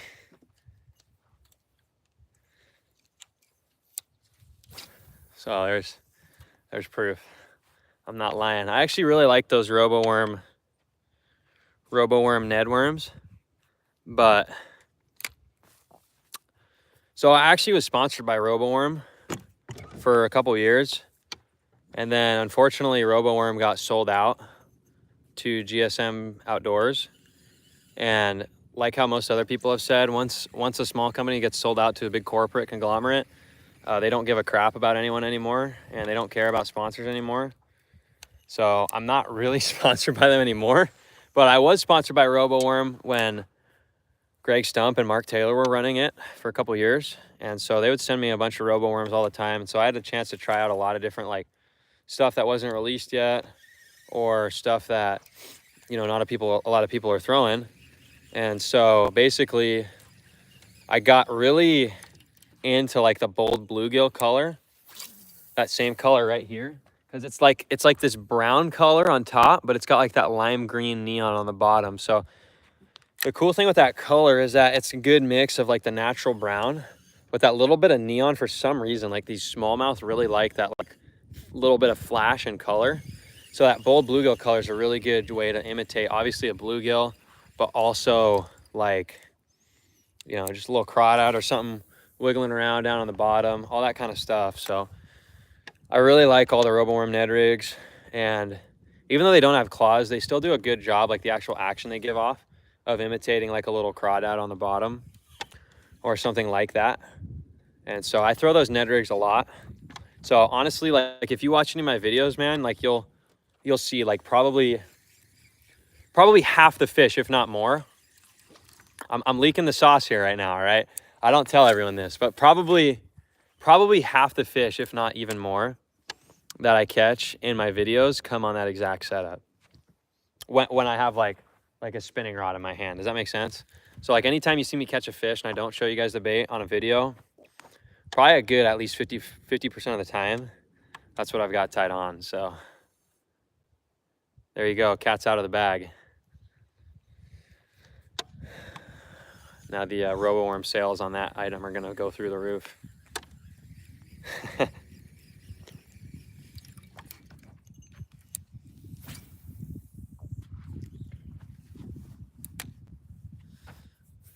Yep, edit this out of the video. I know, dude. I might have to. This is the live streamer exclusive. You can only get that intel if you're watching live. Yeah, dude, I don't really keep anything a secret. Like, I'm fine telling guys stuff. There's only 1 or 2 baits that like I don't really, and I'll put it this way. I don't keep any secrets from anyone I meet in person. So like if I meet someone in like our tackle shop, or if someone like sends me an email or something, like I'm honest about it. Like I'll tell people what I use and what I throw and what I do. There's only 1 or 2 things that I really don't like talk about much on the channel. And that's just because it's like what I use for like my guiding and like my tournaments. So it's like I don't want that info to get out and then all of a sudden that thing that worked so well that I can like rely on to work when I'm guiding, now everyone's throwing it and it doesn't work as well. So I've only got 1 or 2 things like that. And like I said, honestly, like if you really want to know, like shoot me an email and I'll tell you. But like I said, like aside from that, like I don't really keep anything a secret. Like honestly, the other day, that video about the jig fishing, like I showed you guys exactly what jig I'm throwing, what trailer I had on it, like all that kind of stuff, to where it's like, oh, I think that might have been a fish, to where it's like there's really no secrets. I think we might have just had a bite. I'm not sure. Guys, we did it. We caught a fish on the live stream. It's a little one. It's a tiny one, but we have a fish, guys. We caught literally, you gotta be kidding. It literally just came off. Did you see that? I got it on video. All right, my wife got it on video. So that way I can post it later if you guys don't believe me. But I just had a smallmouth and it was literally like that big. It was like not even probably 10 inches. But that was on that little Ned worm. So that was a little smallmouth, just barely. All right, there you go. You can see it right there. Check it out. There's proof, guys. My wife took that picture. I just caught a tiny little smallmouth. So that's actually so funny. You got that on video. I was actually just taking a video of the lake and then. Well, guys, we did catch one on the live stream. I mean, kind of. There was it right there. That's actually hilarious. The first fish we catch all live stream, it comes off at the boat. Unbelievable.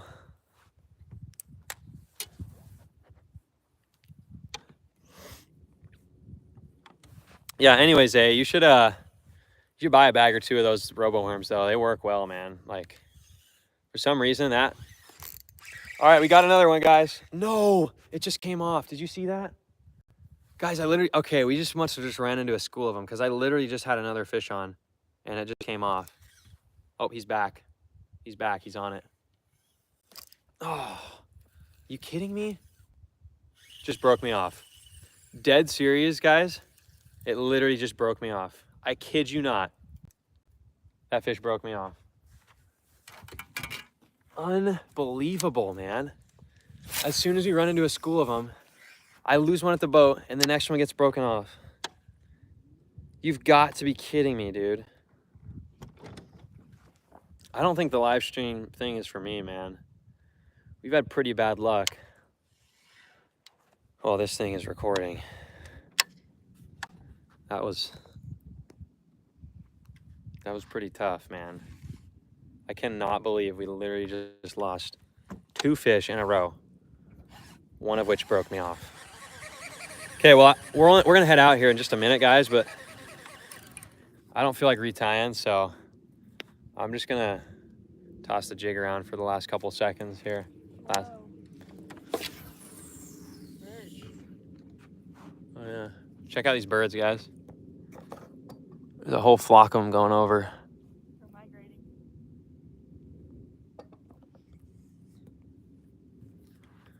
It's kind of cool. Huh?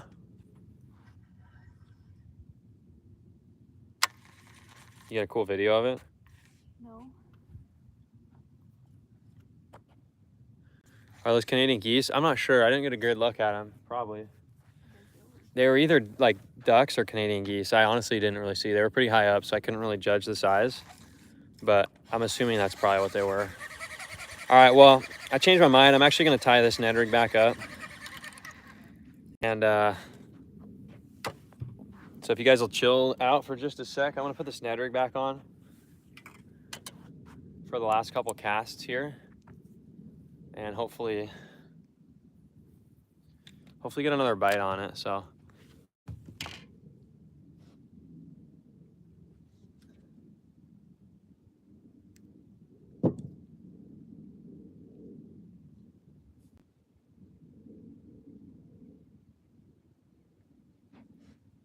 Oh, there's some that missed.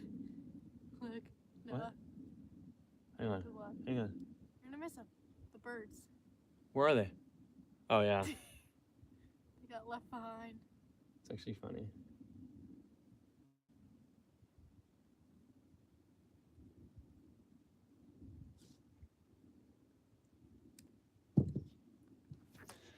All right, for anyone thinking that I was lying, here's my line. And here goes the Ned worm. So rigging it straight through the body here, like so. And hopefully we can get at least one more bite before we head out.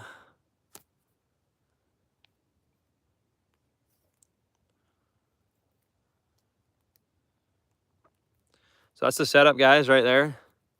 A little 3-inch roboworm Ned rig, bowl bluegill. And it's stupid, really. Like it's literally like the stupidest looking bait ever. I mean, it literally just looks like a blob of nothing. Yeah, those look like you. Huh? Those look like Canadian geese. 2 more. Okay, Tim, I can confirm those are Canadian geese. I just got a good look at another one going over, so those were geese. Anyways, guys, like I was saying with this Ned rig, it's like literally the stupidest bait ever. Like it literally looks like nothing. Just a stick that's kind of brown and green. But for some reason, man, not only bass, but big bass, they eat this dumb little thing. I don't know why, but they do.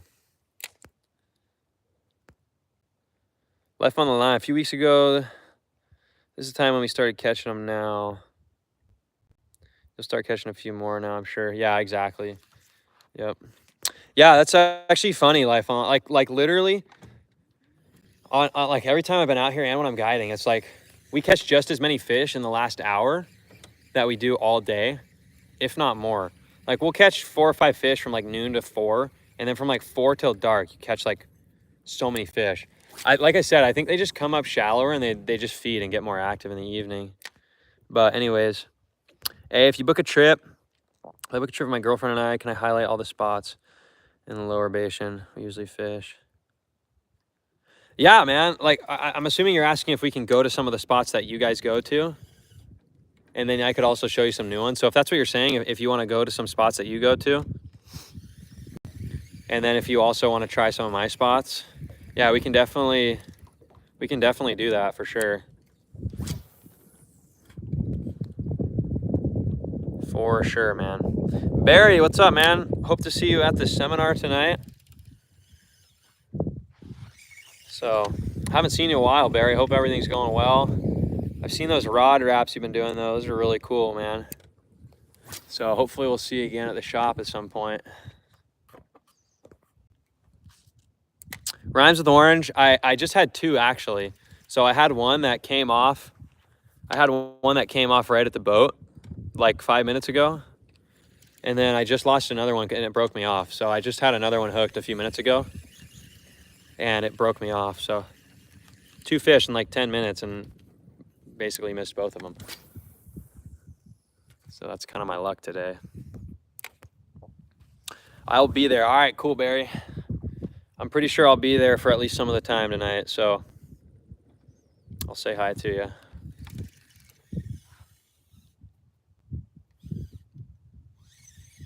You feel that? I think it's sprinkling.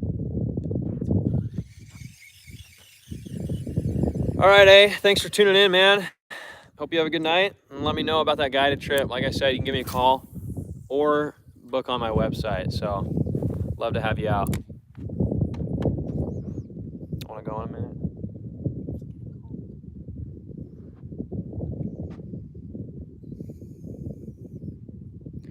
Guys, we got about 2 or 3 more casts in us, and then we're gonna call it quits on the live stream. But thank you to all you guys who've been tuning in today. Really appreciate the support you guys have been giving the channel. If you're not subscribed, be sure to hit that subscribe button. We put out premium Lake Mead content multiple times a week, some weeks every single day. Depends on my schedule. But I can assure you there will not be a week that goes by unless I'm out of town where we don't upload at least one video. So be sure to hit that subscribe button if you're not subscribed. Feel free to ask me any other questions you might have in the chat before we head out of here in a minute. And once again, I just appreciate all you guys supporting the channel, supporting me, what we're doing here. It's a lot of fun to do this kind of stuff. So glad you guys are making it possible.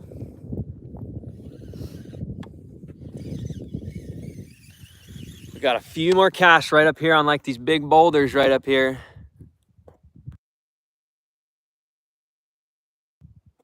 And if we don't get another biter, we're calling it quits.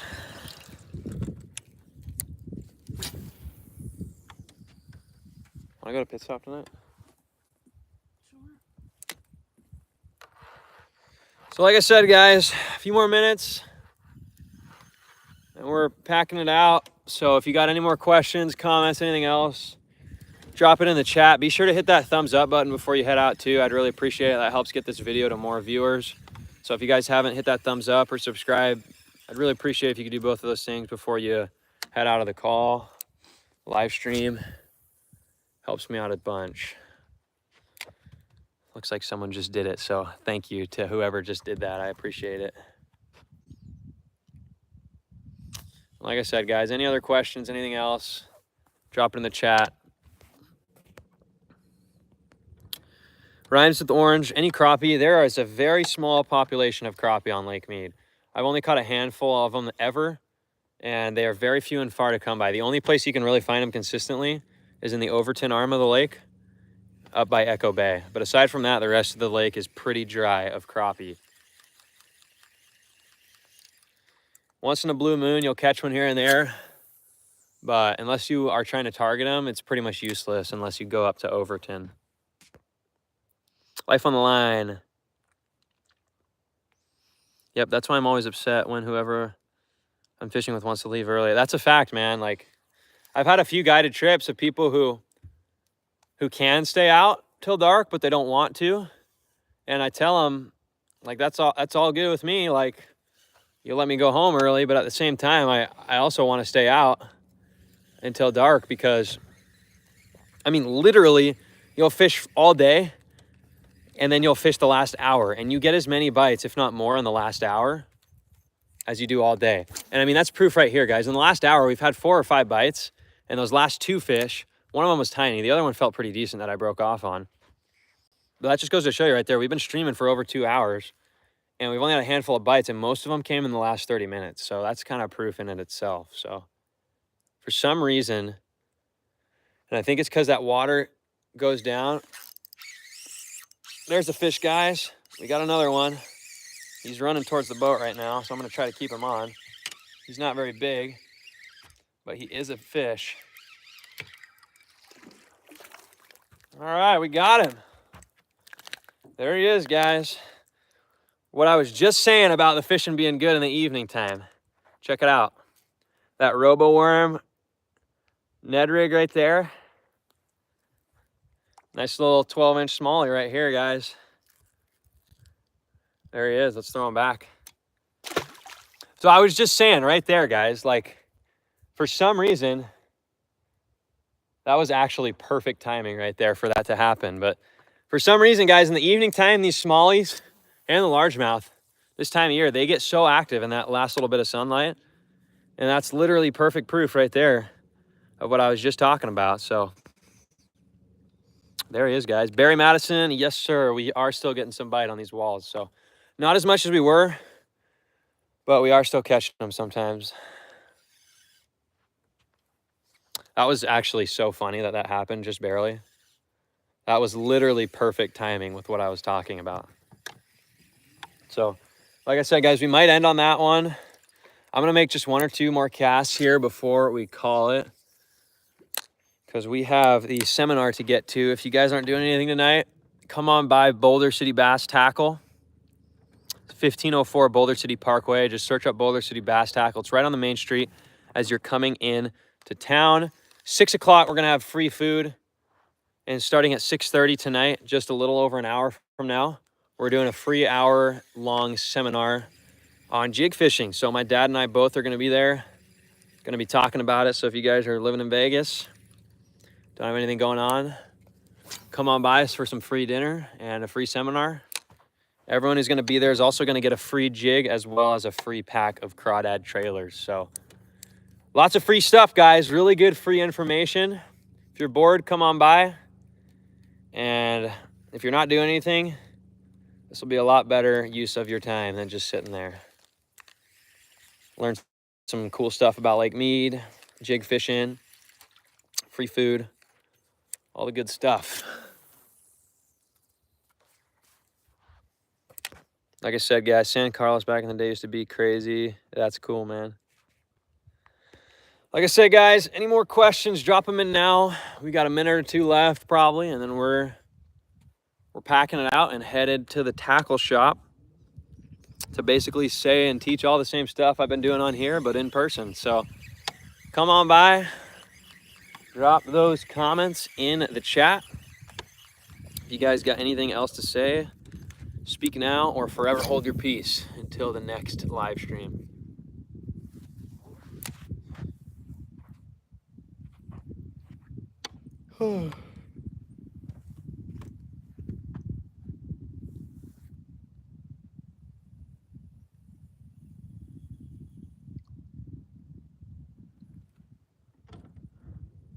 Still got 20-something people on here, so. Lots of free stuff. That's right, Rhymes and Orange. Come on by if you live in Vegas. You'll get some free jigs, free food, free information that a lot of people pay a lot of money for on my guided trips, but if you come on by, you'll get it for free.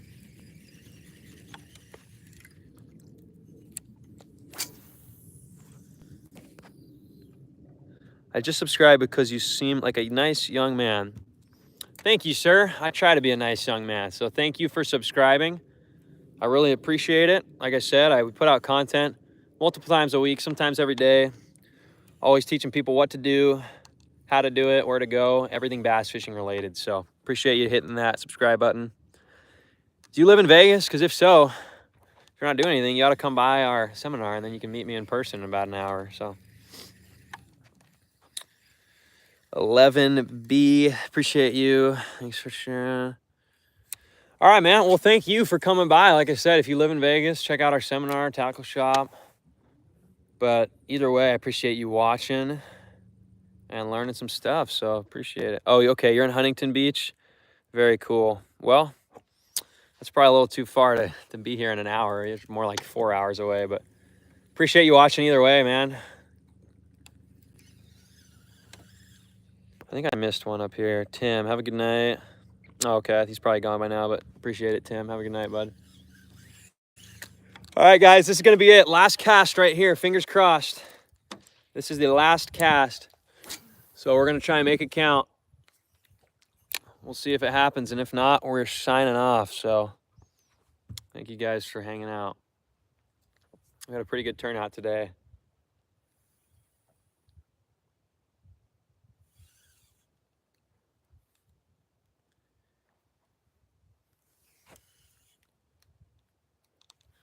Once again, any other questions, comments, concerns, throw them in that chat because we're about T-minus 1 minute. Last cast, never the last cast. I know it usually isn't, but unfortunately it has to be right now because we're on a time crunch. If I had nothing else to do, then it wouldn't be the last. I know that's actually true. Life on the line. I've actually been saying 1 or 2 more casts for like 10 minutes. So we're actually done now. Hanging it up. Game over.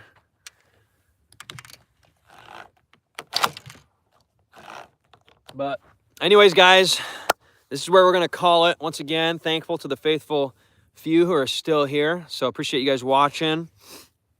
I'm gonna give it about 10 more seconds, see if anyone pops any more comments, then we're gonna sign out. So appreciate all the support, guys. I hope everybody has a good night, and thank you for coming along on the live stream. Had a lot of fun tonight, and that's pretty much it. So check out that sunset behind me. It's absolutely gorgeous out here. But all right, guys, not seeing any more comments, so that's gonna do it. If you do have something to say and I missed you, drop it in the comments on this video or somewhere when it's posted. My name's Noah Sanford. Appreciate you guys watching. We'll see you next time out on the water. Peace.